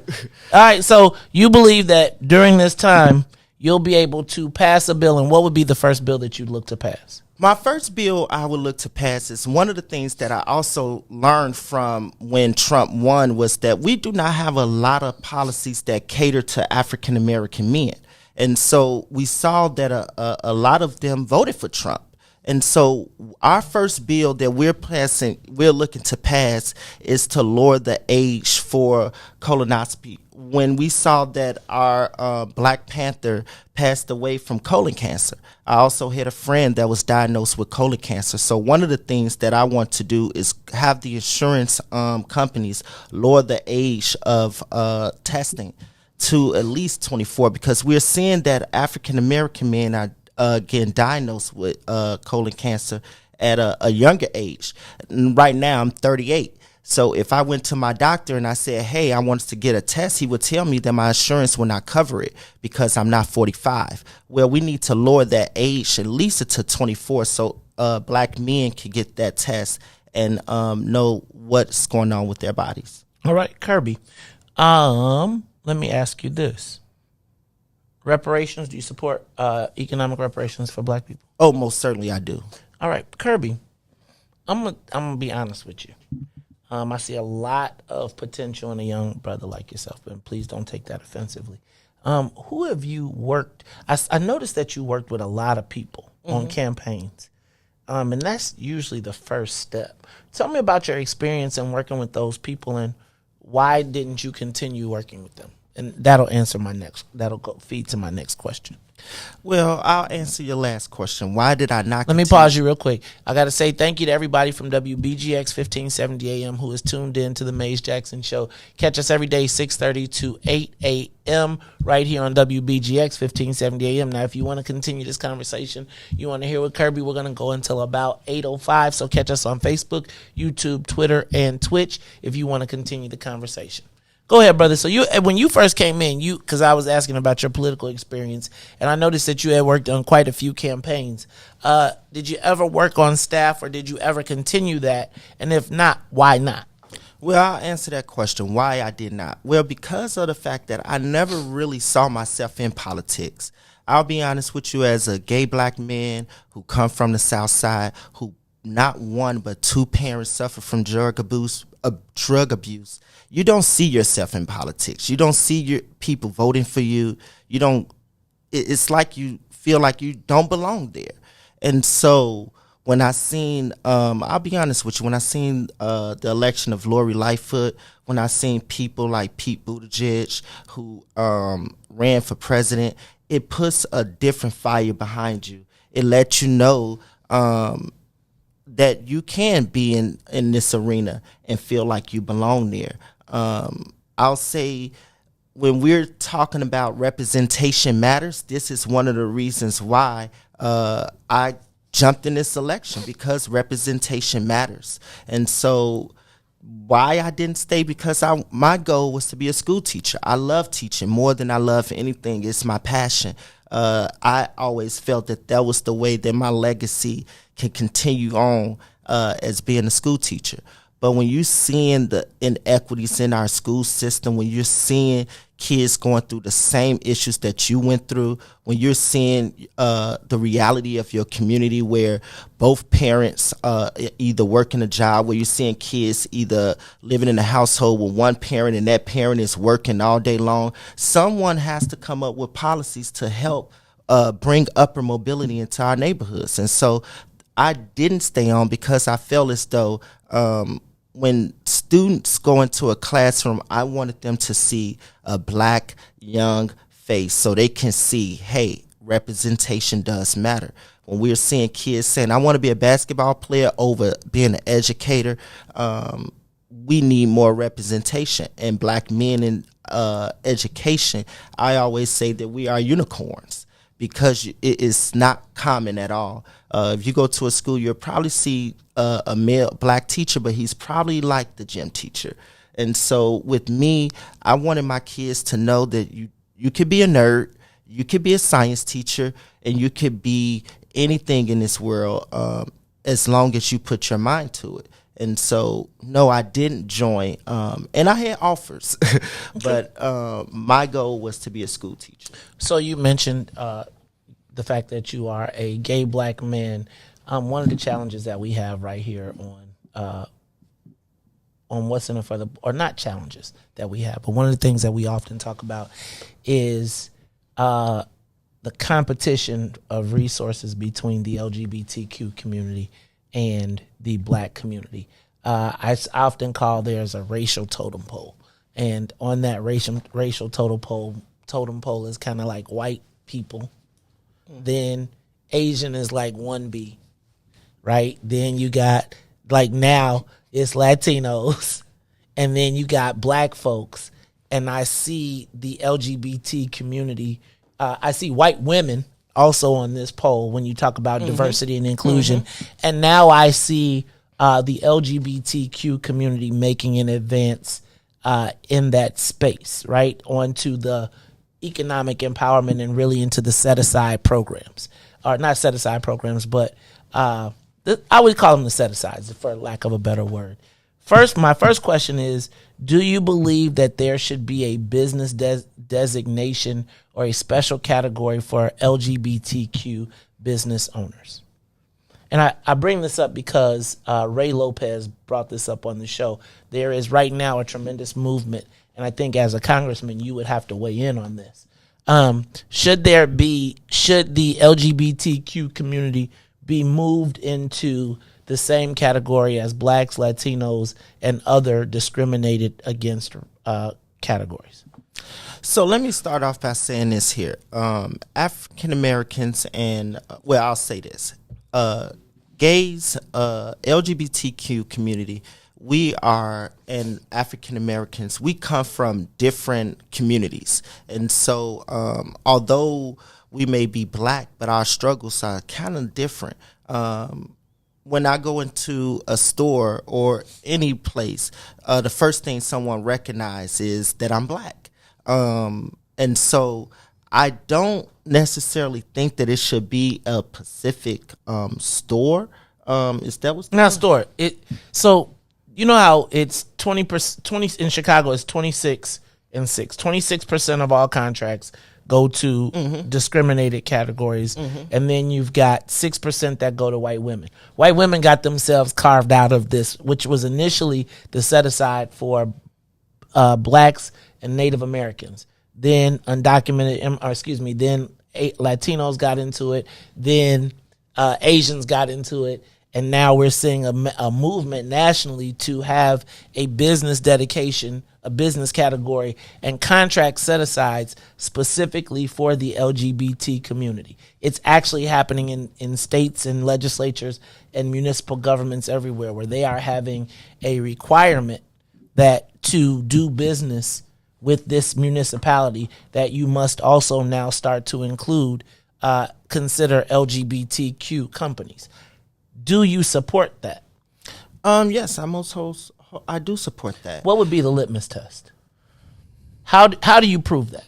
So in a space where black folks are already discriminated in business, right? And does that count as double for a black businessman? So how do you determine whether someone is a LGBTQ? What's the test? So I'm thinking I understand your question. Okay. You're asking me, should we have a set aside in business voucher, government contracts or any of those set aside for LGBTQ? Yes. Well, this is the thing. When you're looking at that LGBTQ, let's say if I'm black, well, I'm black right here, right? Those type of set aside entities would double for someone that is black. Like, let's say if I open up a business, that gives me more revenue from the government. I get a revenue for being gay. I get a revenue for being a black African American. Now, I don't know how one will justify. I think that's something they will publicly have to say, well, I'm gay. But to say, I would say, yeah, I think so. So I'm going to tell you, I think that becomes another way to exclude black people. Because if you throw LG, and I see you saying it as the double benefit, right? But if I'm looking to meet my diversity, equity, and inclusion goals, and I can take a gay white man over because they're in the same category, in the same pool as us, it just dilutes our opportunities at business. I personally believe, respectfully, that your sexuality should not be my business or anyone else's business unless you declare it. I totally agree. But what we're seeing is that it is other people's business. Let me tell you a story. And this is a true story. This is what happened to me. So, because I get a lot of times people ask me, why you at a charter school? Why you not at a public school? Well, I'm be honest with you. My first time coming out of college, I went straight into applying for jobs. And my first goal was to apply for public schools. I actually wanted to get into my elementary school that I went to here in Chicago. Well, no one hit me back. And so my first person or school that interviewed me was a school, a Catholic school. And so I went there, I studied, everything. I was excited. I went there motivated. I had the interview with the assistant principal, and me and her fell in love with each other. And so she hired me right there on the spot, told me to come back the next day to fill out my paperwork, and I would interview with the assistant principal or meet the principal of the school. And so that I went there the next day, met the principal of the school. She gave me my paperwork. She showed me my class. You get excited about those things because it's your first time finna be as teacher. You finna have your own class. And so she told me that the next call would be from Human Resources. They would be inviting me to this picnic that they would have. It's like a barbecue, a meet and greet where you meet the parents and the kids and everything. And so I never received that call. So I called her. I said, hey, I wanted to call you because I didn't get the information for the picnic, or a Human Resource didn't call me. And so the first thing that she said, is give us an hour. Human Resources will give you a call. So after that hour, Human Resource called me. She was on the other line. They wind up resending their offer, because of the fact that they went on my Facebook page and they saw that I was married to a man. And so they wind up rescinding their offer. And so with that being said, what we are seeing is a discrimination because of my sexuality or because one is gay. When we're seeing bakeries turn down gays because they feel like they don't want to make cakes for them, when we're seeing policies right now being put in, don't say gay bill in Florida, when we're seeing our Supreme Court Justice Clarence Thomas said the first thing that he wants to do now that they have a super Supreme Court is to eliminate gay marriage. And so when we're seeing an attack like this, I do say those types of entities, and I understand that we're saying that may eliminate black African Americans, but what we need to understand is black African Americans come from a community of all entities. When we're talking about gays, we are talking about African Americans. We're talking about those people like Angela Davis. We are talking about those people like Byron Rustin. So let me ask you though, are you black first or gay first? I'm black first. Okay. And then so now you got me asking, because you said the don't say gay bill, and I think that's a very misleading title for how it's been titled, right? Well, at what age should children be discussing sexuality?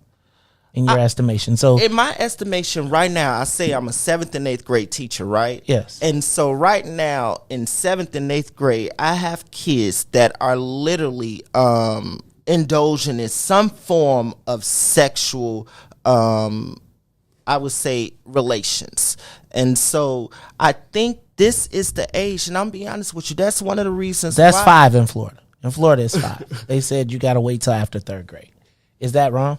To start discussing sexuality with children, is that, I mean, because the don't say gay bill, and I don't really want to go down this path. So let me back up. The first thing that I would tell you is that regardless of your sexual orientation as it relates to us politically, as long as you are black first, and you do not support anything that dilutes the voting power of black people, then you can be part of what we do as black people first. So I want to start there. The second thing I gotta say is that I think it is a slippery slope. Let me back up. Do you think the LGBTQ community struggle is parallel to the black struggle? Well, that's what I was saying. When we're talking about the LGBTQ community and the black struggle, we are talking about it together. Like, I'm sitting here telling you I'm a black gay man and I struggle just like anyone else. So we are talking about that's a separate struggle, though. Do you have a black struggle that's separate from see, I feel like our common denominator, if we don't talk, if nobody says anything and we go outside, our struggle is black. Oh, most certainly. If nobody goes to your Facebook page, that's the first thing that someone sees. If I walk in the door, they're going to see my black skin. Now, if you don't discuss your sexuality, right? I don't discuss mine, right? Mm-hmm. Then there's not really I feel like the issue right now, I believe that civil rights now no longer means Martin Luther King. Right? It no longer means the struggle for us to vote. It is rapidly being merged into the struggle for LGBT rights. When we think about pride, you don't think so? No, I don't think so. I'm going to show you some stuff at a different time because I'm going to have you back. Because I'm going to tell you this. I think you're a very likable person. Mm-hmm. And I think you represent very well. But I do think that there is a conversation, particularly politically, that needs to happen within the black community, with our black LGBTQ community, because oftentimes when we see alliances, oftentimes in the political world, the LGBTQ community is used as a battering ram against the black community when it comes to political issues. Let me say this here. I think it's on both ends, though. I think that it's on both ends because I mean this wholeheartedly. When we say, we see a lot of times we'll say, oh, Black Lives Matter, Black Lives Matter. Well, I just saw 2 transgenders that was murdered, and we don't see any of that entities come up. when we're seeing discrimination and against African Americans, you don't see a lot of African Americans stand up for their rights. And so we see, even when if you dead as black, check this out. If you get killed as a black person, I see you dead as a black person. Mm-hmm. I don't think that with the number of unsolved murders, whether it's transgender or not, if you black, you dead. Yeah. And ain't nobody solving it. And they don't have to you can single it out, but if we said how many black young people under the age of 30 died that nobody did very much about, that nobody said anything about, it's the blackness in it. It's not the transgender in it that you go away from. It's both. Okay. It's both. Okay. Because even now, you'll see a headline in a newspaper, mother of 2 killed, and they'll have like a paragraph. And believe me, this a study have already been done with this. And you'll see an African American man shot in Inglewood. You'll see a paragraph of maybe two or three.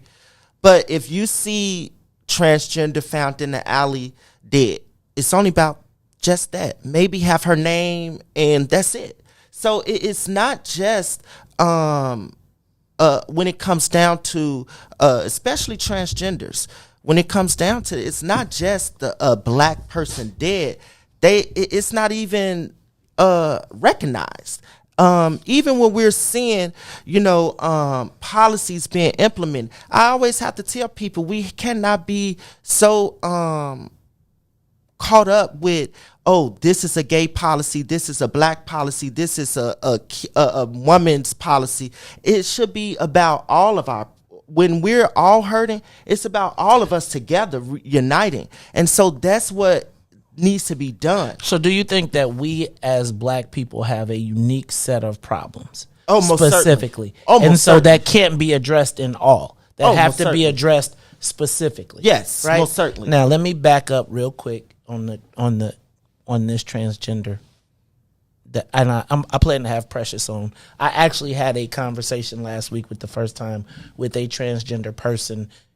Like, I don't know how we have these conversations and talk about the stuff without being able to have the dialogue and me being able to ask the damn questions. Because man, I want to understand. Yes, right. Because Precious get an understanding. Precious, right? So Precious walks up to me and she's like, "I've heard your show and blah blah blah," and I was like, "Sis, are you black first?" Yes. Then the rest of that, like, you can lead the trans faction of black people first, etc. But I think that the challenge is oftentimes, and I would say that if you find if the story is a dead black person found in trash that there's no story of, I don't think the story is because the person is trans that it's not 3 paragraphs. No, I think the story, like, how many black people die every single day that we don't got no stories on? And that is true. And so if we then pick those out, what's the common denominator between them all? It ain't trans. It's black lives in this space don't matter. Now, if you have a unique specification within that, right? So for me, when somebody dies and it's a member of Phi Beta Sigma, the paper doesn't say loyal member of Phi Beta Sigma dies, as they be like, then he dead. And it's because I care that he was that. Everybody else just says another black man dead or another black woman dead on the street.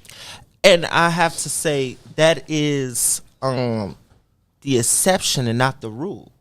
When we're talking about that, at the end of the day, I hate to say it like this, but you're going off of what you would do, like, or what you believe. And actually, when we're talking about this, we have to talk realistic. Let's speak truth. And so when we're talking about that, yes, it is. Well, the underlying common denominator with all of these is that they are African American, right? Right. But it is a disproportion when it comes down to those that are gay. Even now, I have people that won't even listen to me because I'm gay.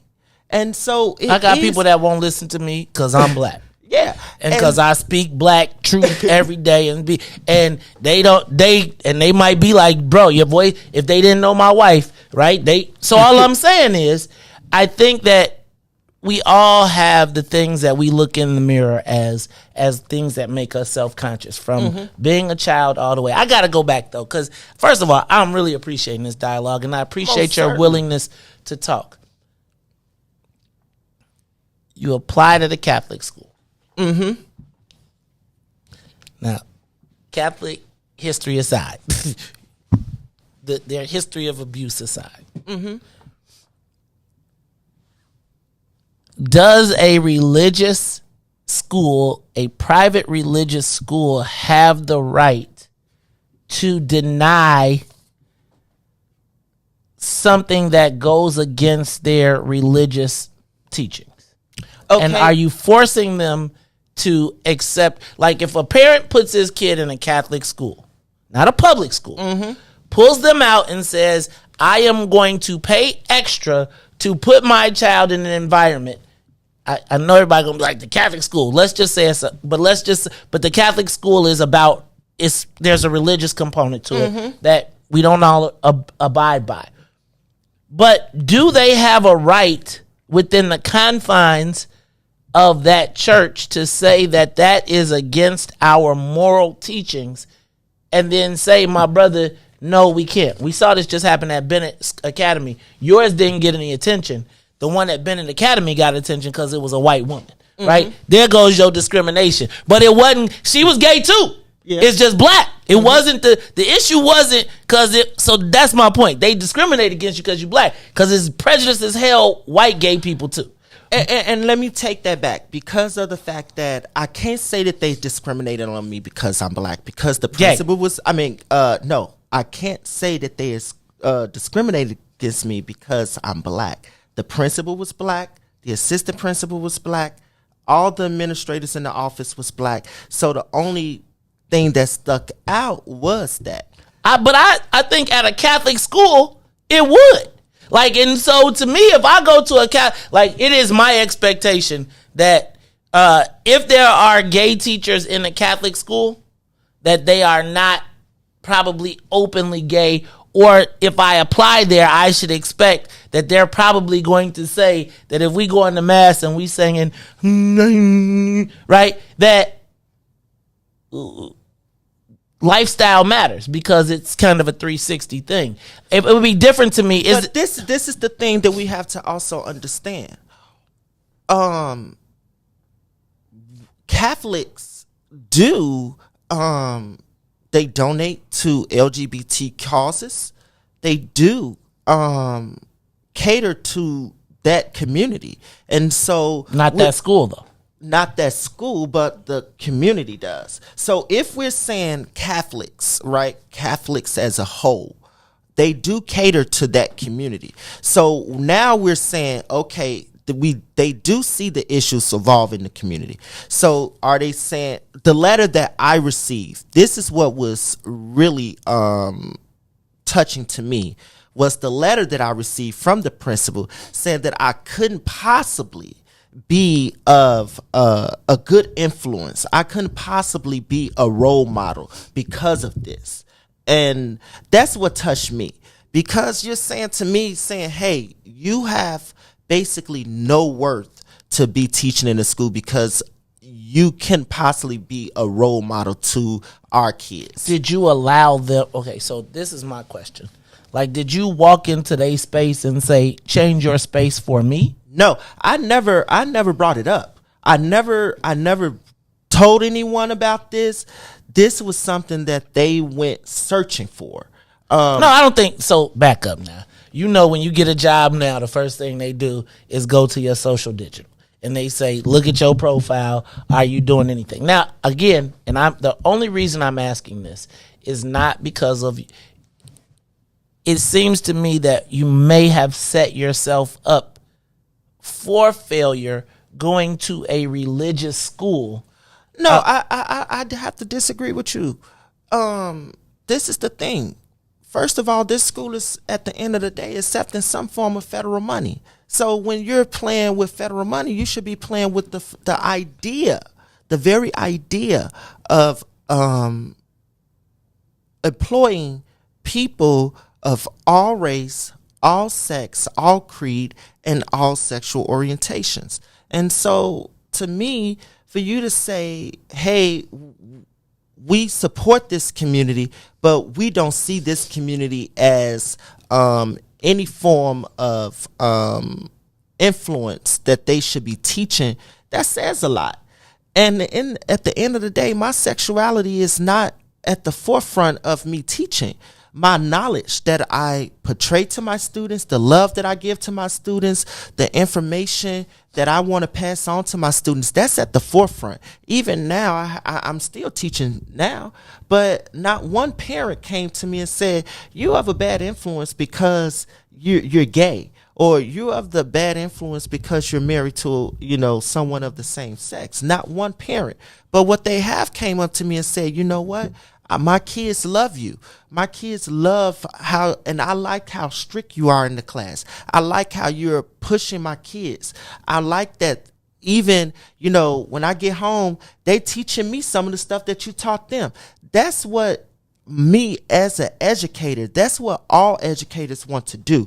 We want to teach, not our sexual orientation be at the forefront. If I was straight or gay, my main focus is to teach students. Bam. All right, and then that's my last question, because this is, I gotta have you back, because this, I'm gonna just tell you, and somebody somewhere is gonna turn this into some sort of anti-LGBTQ conversation, but I truly believe that we don't ever get to have these conversations.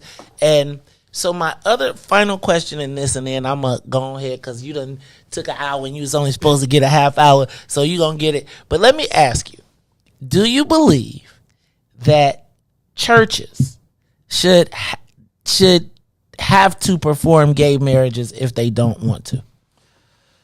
Churches. You went to church your whole life, and the pastor says, no, you want to get married in your church. Let me say this here. I was raised by my grandmother, who was a strong Christian. I tell people, grandmama used to be. I tell people I had a praying grandmother. I'm still living off her prayers. And so I would say this here. I respect, and don't get me wrong, I respect the house of worships. I do. I say this in all sincerity. I am a child of God.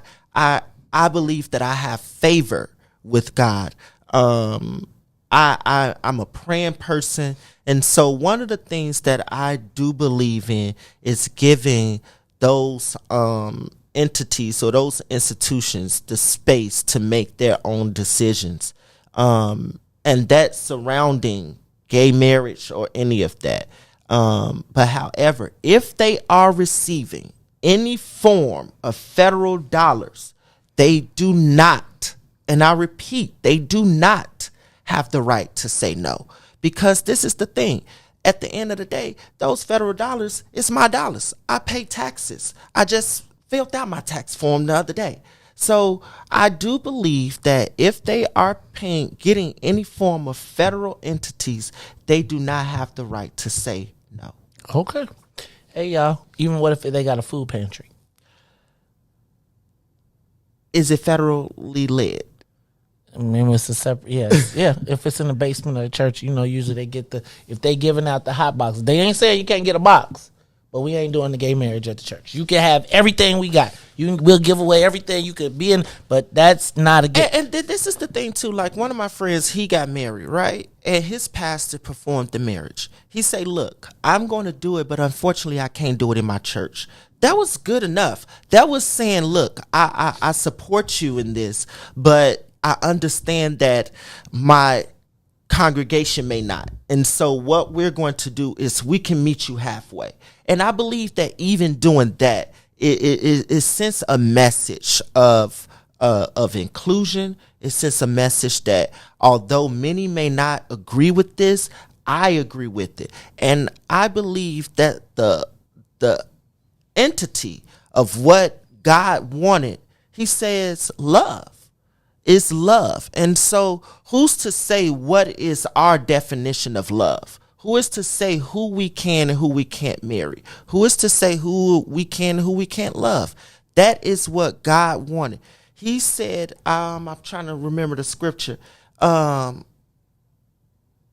can't remember it right now, but the bottom line that when Jesus was on this earth, his message was love. And so I believe in that. I believe in love. And so when we're talking about even gay marriage, when we're talking about all of that, it's surrounded by one word, which is love. Okay. Hey, brother, I'm going to tell you something. We ain't 100% in agreement. And that's good, because at the end of the day, it creates a dialogue for people to talk. And that is what I'm trying to do, right? That's why I'm going to tell you, brother, when I looked at the thing and I was like, who the hell is Kirby Bergens?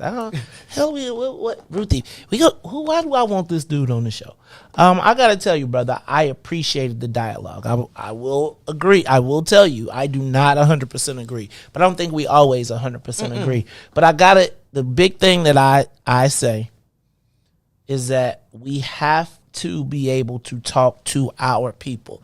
One of the things that I learned, and I always go back to MLI, is whether you was at that time it was the Tea Party, a Democrat, a Republican, straight or gay, the Latinos would be in the room and they'll be like, y'all got a common denominator. And I think you recognize the common denominator. I just want to make sure that you don't put the other descriptor before you put the black stuff. No. Right? And I think that I said that when we first had this conversation. I said that when I walk into the room, the first thing someone will see is my black face. And so everywhere I go, I take this with me. So what we got to do is figure out, because I have heard from members of the gay community that there is a level of discrimination that happens in their community, in that community as well, and that they are often discriminated as well. And my big thing right now is to find the common denominators between black people, which is really blackness. We may be arriving or have different destinations, but if we can all be going in the same direction. So let me say this. I don't know what you're going to do with $30,000, right? We're still raising. Give us some money. We're still raising. I don't know what you're gonna do. I ain't gonna drop you off. This is the thing too, and I want everyone to understand this. Look, he done turned into a politician right before y'all eyes. He done took a whole damn hour out the show. Go ahead, Kirby. I'm gonna let you. But I want you guys to understand this here. I understand that a lot of people. No one knows me, right? No one. They be like, oh, well, who is Kirby? That's just like Maze just said. I would be honest with you guys. We're looking at all 17 candidates on this list. I don't care if you have political experience or if you don't. At the end of the day, they will all be freshman congressmen. They will all be. No one in Nancy Pelosi is not going to say, oh, because you were an alderman, you don't have to be a freshman counselor, or because you was a state senator, you don't have to be a state counselor, or because your dad is a political figure, you don't have to be a state. Every one of us will have to be a freshman. And so when someone say, oh, you don't have political experience, no, I have life experience.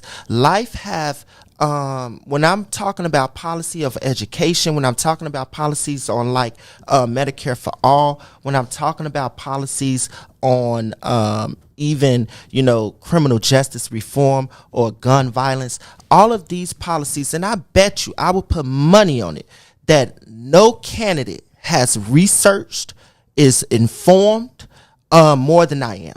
No one in this arena is going to be able to spit out policies like I can. I am a researcher. And one thing that Maze didn't say was I was looking forward to was the question, what's in it for the black people? Damn, you done got me caught up in the conversation. What is in it for the black people? Well, when you elect me, it is when I'm elected, it's a seat at the table. We're going after everything that they said that we could not have. And so when electing me, We are, and I'm not saying I'm saying we, because this is, as I say, this campaign is a human rights campaign. So we're taking everyone in the 1st Congressional District to Congress with us. We're going to tell them that we need a Medicare for all. We're going to tell them that we need the Green New Deal, because when we're seeing as COVID, one of the things that I loved about COVID is that it showed our disparities in all of these sectors, in every sector, in our education, in our healthcare, in our judicial system. It showed all of these sectors needed some reform. And I promise you, if you elect me, that we're going to get that reform. We're going after everything. I'm not doing this to get any political caliber experience or anything. I am a school teacher first. I am not a politician. And so when you elect me, we're going after those things that matters to you. I'm listening to your stories. I'm telling my stories. And I believe, like this lady told me, I don't want much, but what I do want is this. I want to be able to send my grandkids to a good school. I want to be able to get sick and not lose my home.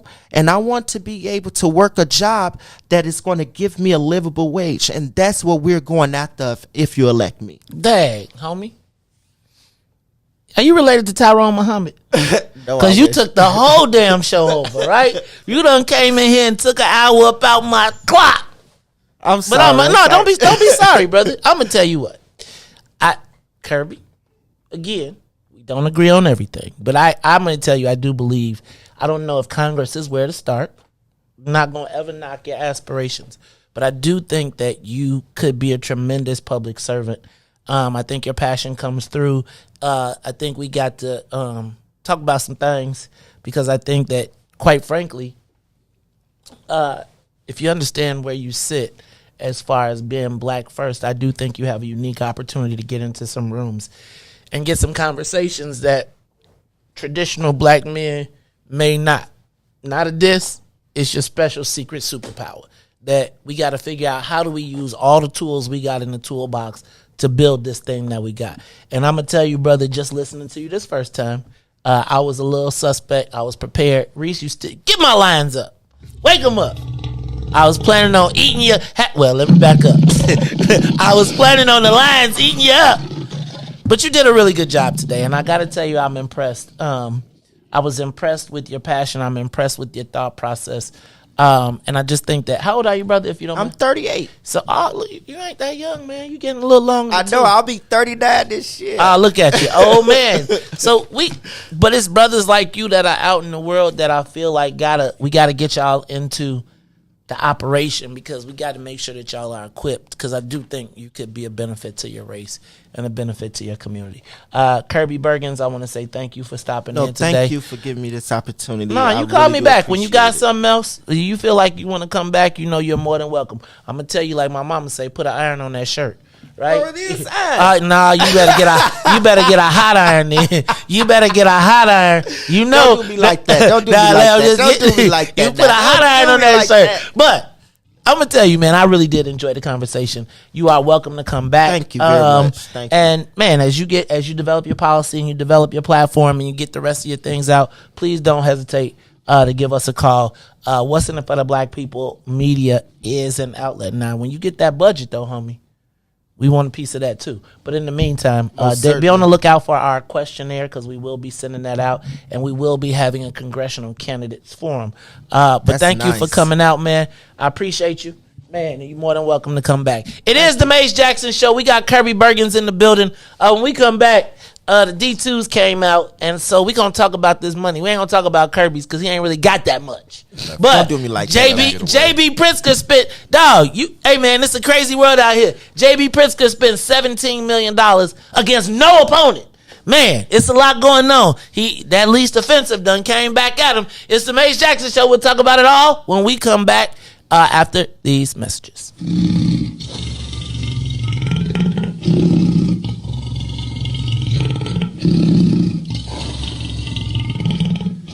The Maze Jackson Show will be back after this break. WIIFTBP. Media's just for you and me. WIIFTBP.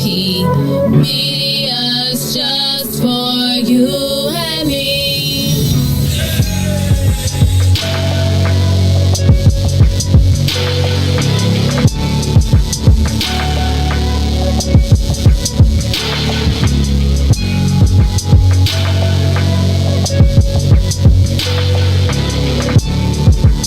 Serving on a local school council provides a unique opportunity to become engaged in your community and play an active role in policy decisions affecting your school. LSCs are critical to ensuring positive student outcomes and a dynamic school environment. Local school council members are elected every 2 years by parents, community members, and school staff. Chicago Public School local school councils elections are coming up. Wednesday, April 20th are elementary school elections, and Thursday, April 21st are high school elections. Don't forget to cast your votes on April 20th for elementary school candidates and April 21st for high school candidates. These LSC elections are the epitome of local politics. It is so important for us to pay attention to what is happening to these schools in our communities. On Wednesday, April 20th, vote for Ruthie Moore for Arthur Ashe Elementary School. Vote for my daddy, Devin Gordine, for Woodline Community School.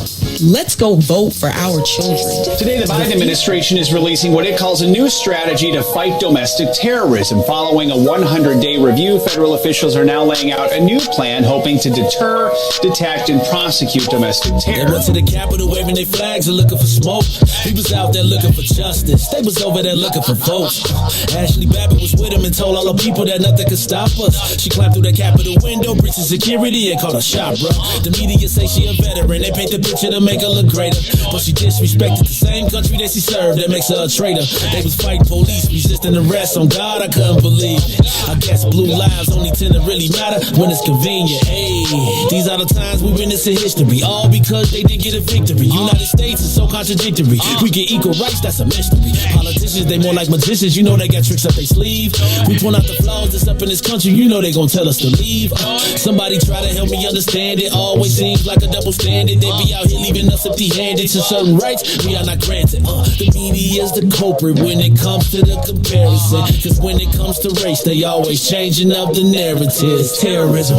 They say you a patriot, call you a hero. I call it terrorism. And that's on the real. You know and we know, I say it's terrorism. They say you a patriot, call you a hero. I call it terrorism. And that's on the real. You know and we know, I say it's terrorism. They say you a patriot, call you a hero. I call it terrorism. And that's on the real. You know and we know, I say it's terrorism. They say you a patriot, call you a hero. I call it terrorism.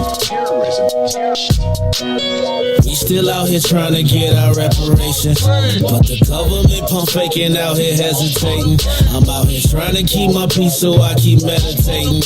The media make us look bad, they taint our reputation. Look, it's so sad that COVID causing toe tags. You claim you so patriotic, but you ain't wearing no mask. You out here wildin' with your MAGA flags and showing your ass. You wanna be part of some type of revolution so bad. Look, you talk revolution and constitutional rights, homie. I guess we forgot about back in the days when all of the business was whites only.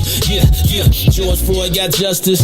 Juneteenth got much respect. They made it a national holiday. Man, it's all good, but cut the check. They're giving out all of these vaccines, putting it in you like caffeine. Was it all in the part of the plan? I bet money like DraftKings. It's land of the free, home of the brave. 1776, we wasn't free till 1865, so we wasn't part of that shit. And that there's terrorism.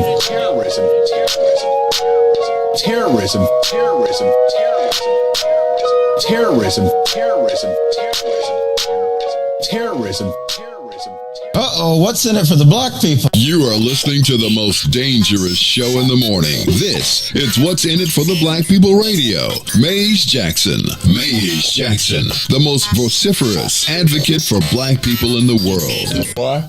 For Ruthie Moore, for Ty Stroger, I am the host of the Maze Jackson Show, asking every single day, what's in it for the black people? And if you don't like it, you can still tell them Maze said, Mayor Lightfoot, man, we ain't accepting that. We ain't accepting that. Let's go.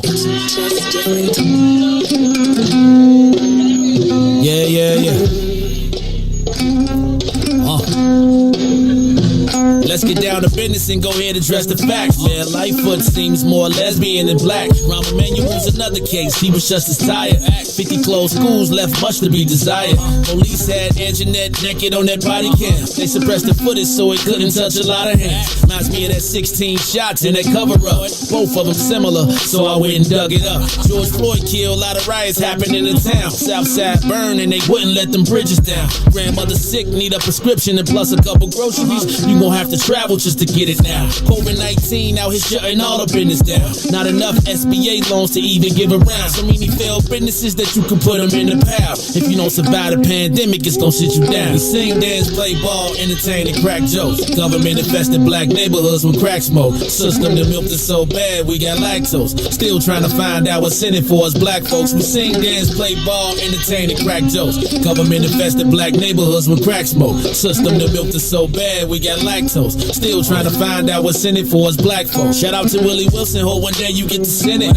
We need some different players in the game to handle business. Too many shady characters like Madigan and Blago. But when you really break it down, it's typical Chicago. City full of gangsters, it's what the land was built on. Same streets with hood legends, DNA get spilled on. Carjackers out here lurking, trying to get they steal on. Looking for a block to put them Hellcat wheels on. Let us give bogus appraisals a red line. Car crackers out here getting minimal fair time. And I'm concealed carry, I stay with the pipe. But Illinois gun laws giving minimal rights. Stay up on the swivel, make sure I'm moving tight. Check all of my mirrors when I pull up to the light. Pick my homie up from out of town, man, he caught a flight. He was hella nervous, told him, shorty, this a way of life. We sing, dance, play ball, entertain, and crack jokes. Government infested black neighborhoods with crack smoke. System that milked us so bad, we got lactose. Still trying to find out what's in it for us black folks. We sing, dance, play ball, entertain, and crack jokes. Government infested black neighborhoods with crack smoke. System that milked us so bad, we got lactose. Still trying to find out what's in it for us black folks.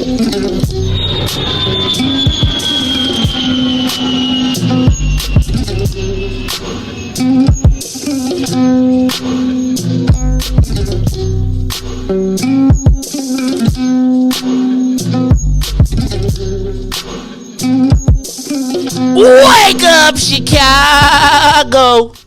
Wake up, world. This is the Maze Jackson Show. I am your host, Maze Jackson. I got my man, DJ Riis the Ruler, and Riis, Tyrone Muhammad's cousin, just came in here and stole an hour up off us.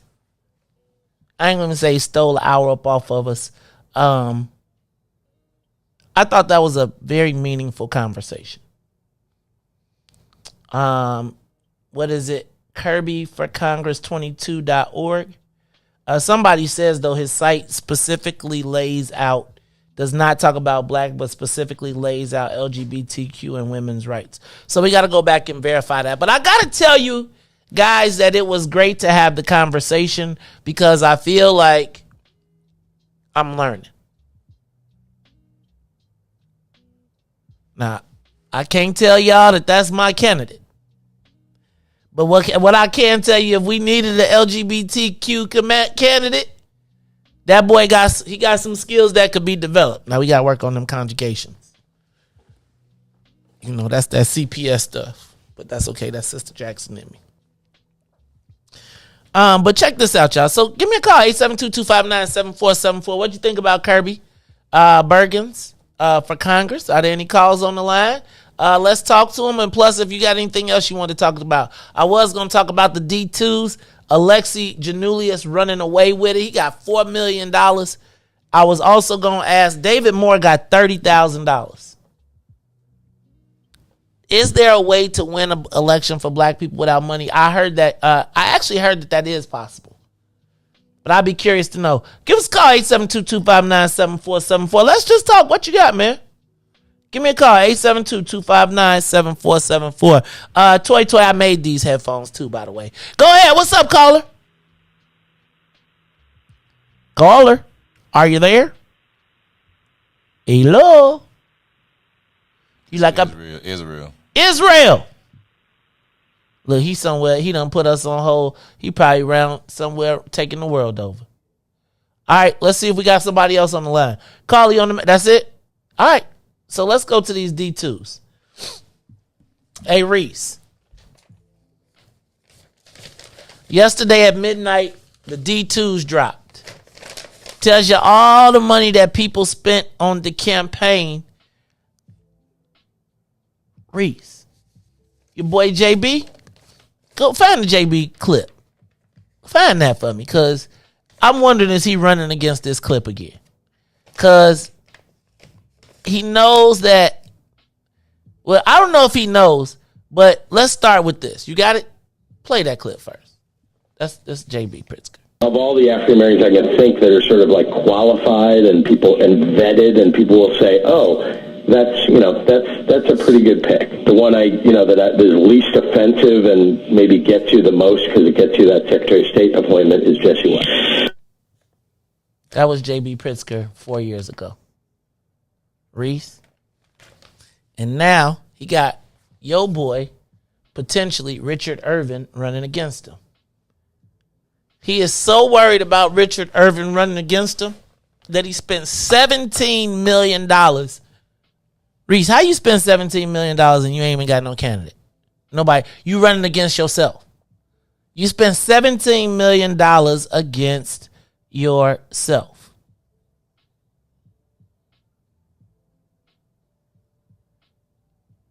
You think he worried? You think he ain't? And let me tell you what.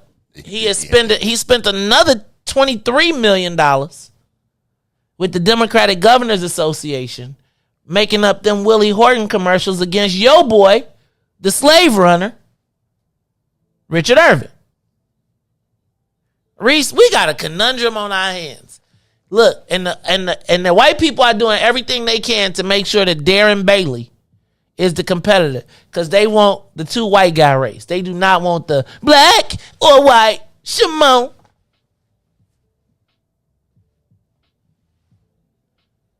Riis. Okay, I gotta know from the black people. What? Okay, Irvin or JB? Which one?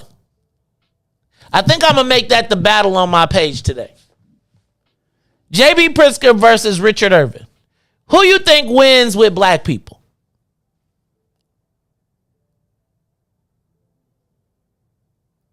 I think black people going to go with JB. A lot of black people going to go with I think black people going to go with JB because... And then show up to the meeting on Saturday for Black First.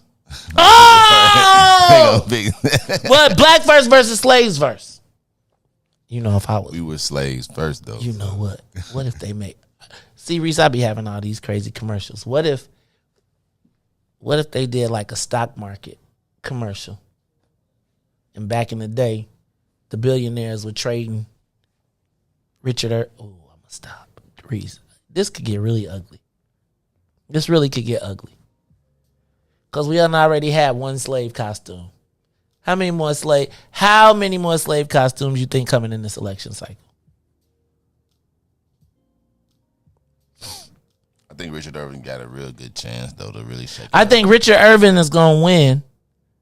Well, let me not say that. I think my biggest fear, I remain to say, is that Richard Irvin could potentially win with no black support. Not in that black people don't vote for him, but they don't vote for J. You see how everybody in this thing, like, I'm definitely not voting for JB? So now I got a question now. Let's say you go. Oh, Lord. Here you go, hater. No black support. Now, you sitting in there, he going there, let's just say he wins with no black support. That's my... When he go at you, I'm calling you. Do you think the black people have the right to now ask what's in it for the black people after you didn't? Yes. But you didn't support me? Yes. Okay. So remember, the mayor told the alderman, if you don't support my vote, don't ask me for sheesh. So am I not a citizen? Am I still not paying taxes? Oh yeah. You're a citizen, but it's not who you voted for. So does he? So am I out of government for 4 years because I voted for the wrong person? No, or do he put that attention? Like, okay, well, since they were the least, you learning, Riis. You learning, and they my people. So I just wanted to see how. Well, what he don't. But then you always got to think, what happens in 4 years? See how quick the 4 years JB was like, I ain't got to talk to nobody for 4 years. Then I went through these D2s. He gave everybody $5,000. Everybody. Like, if your name had Democrat in it, you got $5,000. So I guess my question is, and then do you realize that in the same day they dropped the story about the cannabis cartel in Cranes? There's a lawsuit by the True Social Equity applicants that says that J.B. Pritzker, I really don't want to tell you what it really says. It really says that the tribe controls the cannabis industry. Like we got sort of like Riis. They said that the Covlers, the Pritzkers, and the Wrigleys have conspired to control the cannabis market in Illinois. Now, that seems kind of bogus, but then when you think about all of the stuff that think about this, Riis. They said 4 families of a certain ethnic persuasion have now taken over the cannabis industry in Illinois, and for what is a $300 pound in California, that exact same pound is sold for $5,000 in Chicago, in Illinois, because the cannabis cartel controls all of the pricing, and that they have done everything to block anybody else from entering into the market. Riis, it's like they brought the streets to the, like Mark Carter used to always say, from the block to the boardroom. They brought the boardroom to the block. Riis, how does something so obvious like this happen? Like when they do it just in your face like that. Like, how does 4 companies control the largest illicit market in the state in the course of 2 years, and it's all legal, and we still getting jail time for it? And the governor is on the campaign trail with nobody black asking no questions. None.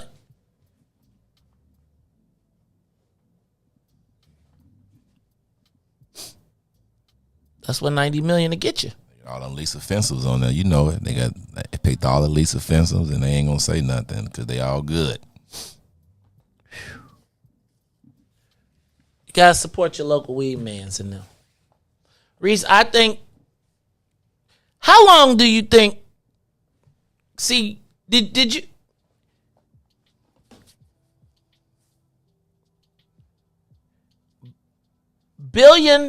Multiple billions of dollars controlled by one family of one, by all families of one ethnicity. When you read the lawsuit, they say that these guys ordinarily compete with each other, but they conspired together to keep anybody else from getting in. And do you realize to this day, Riis, that we were sold the cannabis deal on the fact that black people would get involved, or so there would be social equity, and to this day, none of it is, and nobody is asking except for not nobody, because Tyrone and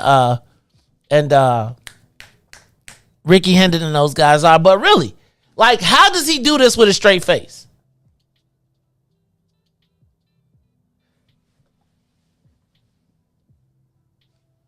It'd be crazy to me, man. In Trois Dumela, he still ain't got his licenses, right? Because none of those social equity applicants got licenses. I think everybody is shutting up right now because I think J.B. Pritzker knows he's got to. He got to have an answer to this before Memorial Day. What's Labor Day? Because when it gets into real campaign season, somebody gonna be like, "How was that possible?" And the only person on the ballot that's going to really have to worry about that is JB and the statewide ticket.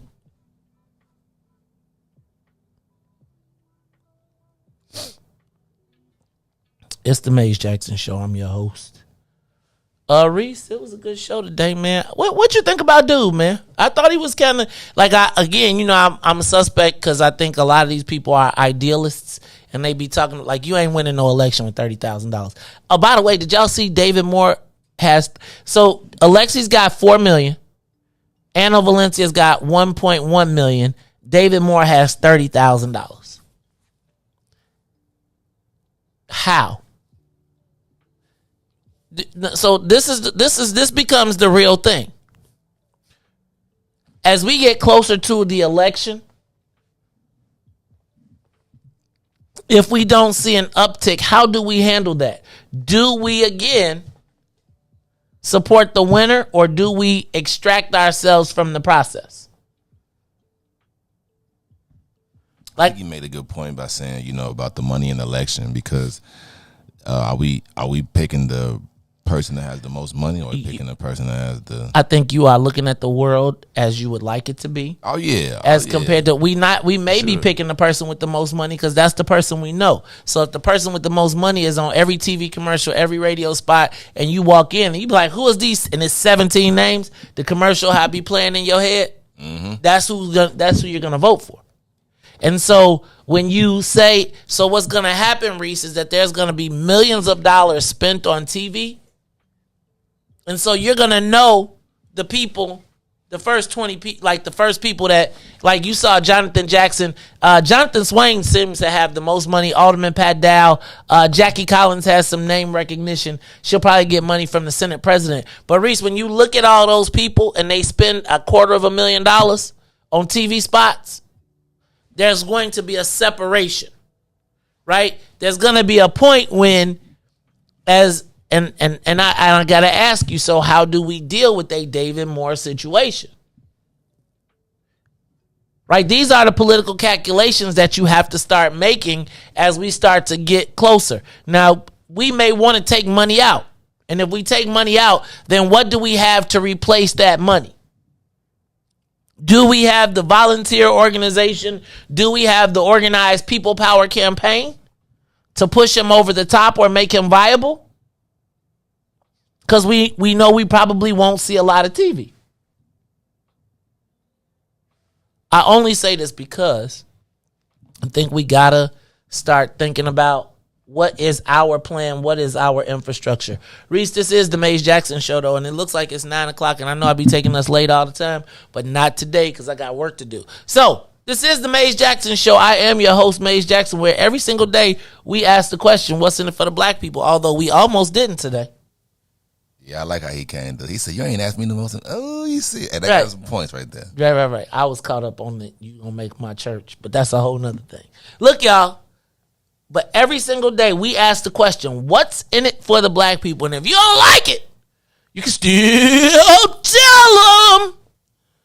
Maze said, we out of here. Peace. Let's get down to business and go ahead and address the facts, man. Lightfoot seems more lesbian than black. Rahm Emanuel's another case. He was just as tired. 50 closed schools left much to be desired. Police had Anjanette naked on that body cam. They suppressed the footage so it couldn't touch a lot of hands. Reminds me of that 16 shots in that cover up. Both of them similar, so I went and dug it up. George Floyd killed, a lot of riots happened in the town. Southside burned and they wouldn't let them bridges down. Grandmother sick, need a prescription and plus a couple groceries. You gon' have to travel just to get it now. COVID-19 out here shutting all the business down. Not enough SBA loans to even give around. So many failed businesses that you can put them in the pile. If you don't survive the pandemic, it's gon' sit you down. We sing, dance, play ball, entertain, and crack jokes. Government infested black neighborhoods with crack smoke. System that milked us so bad we got lactose. Still trying to find out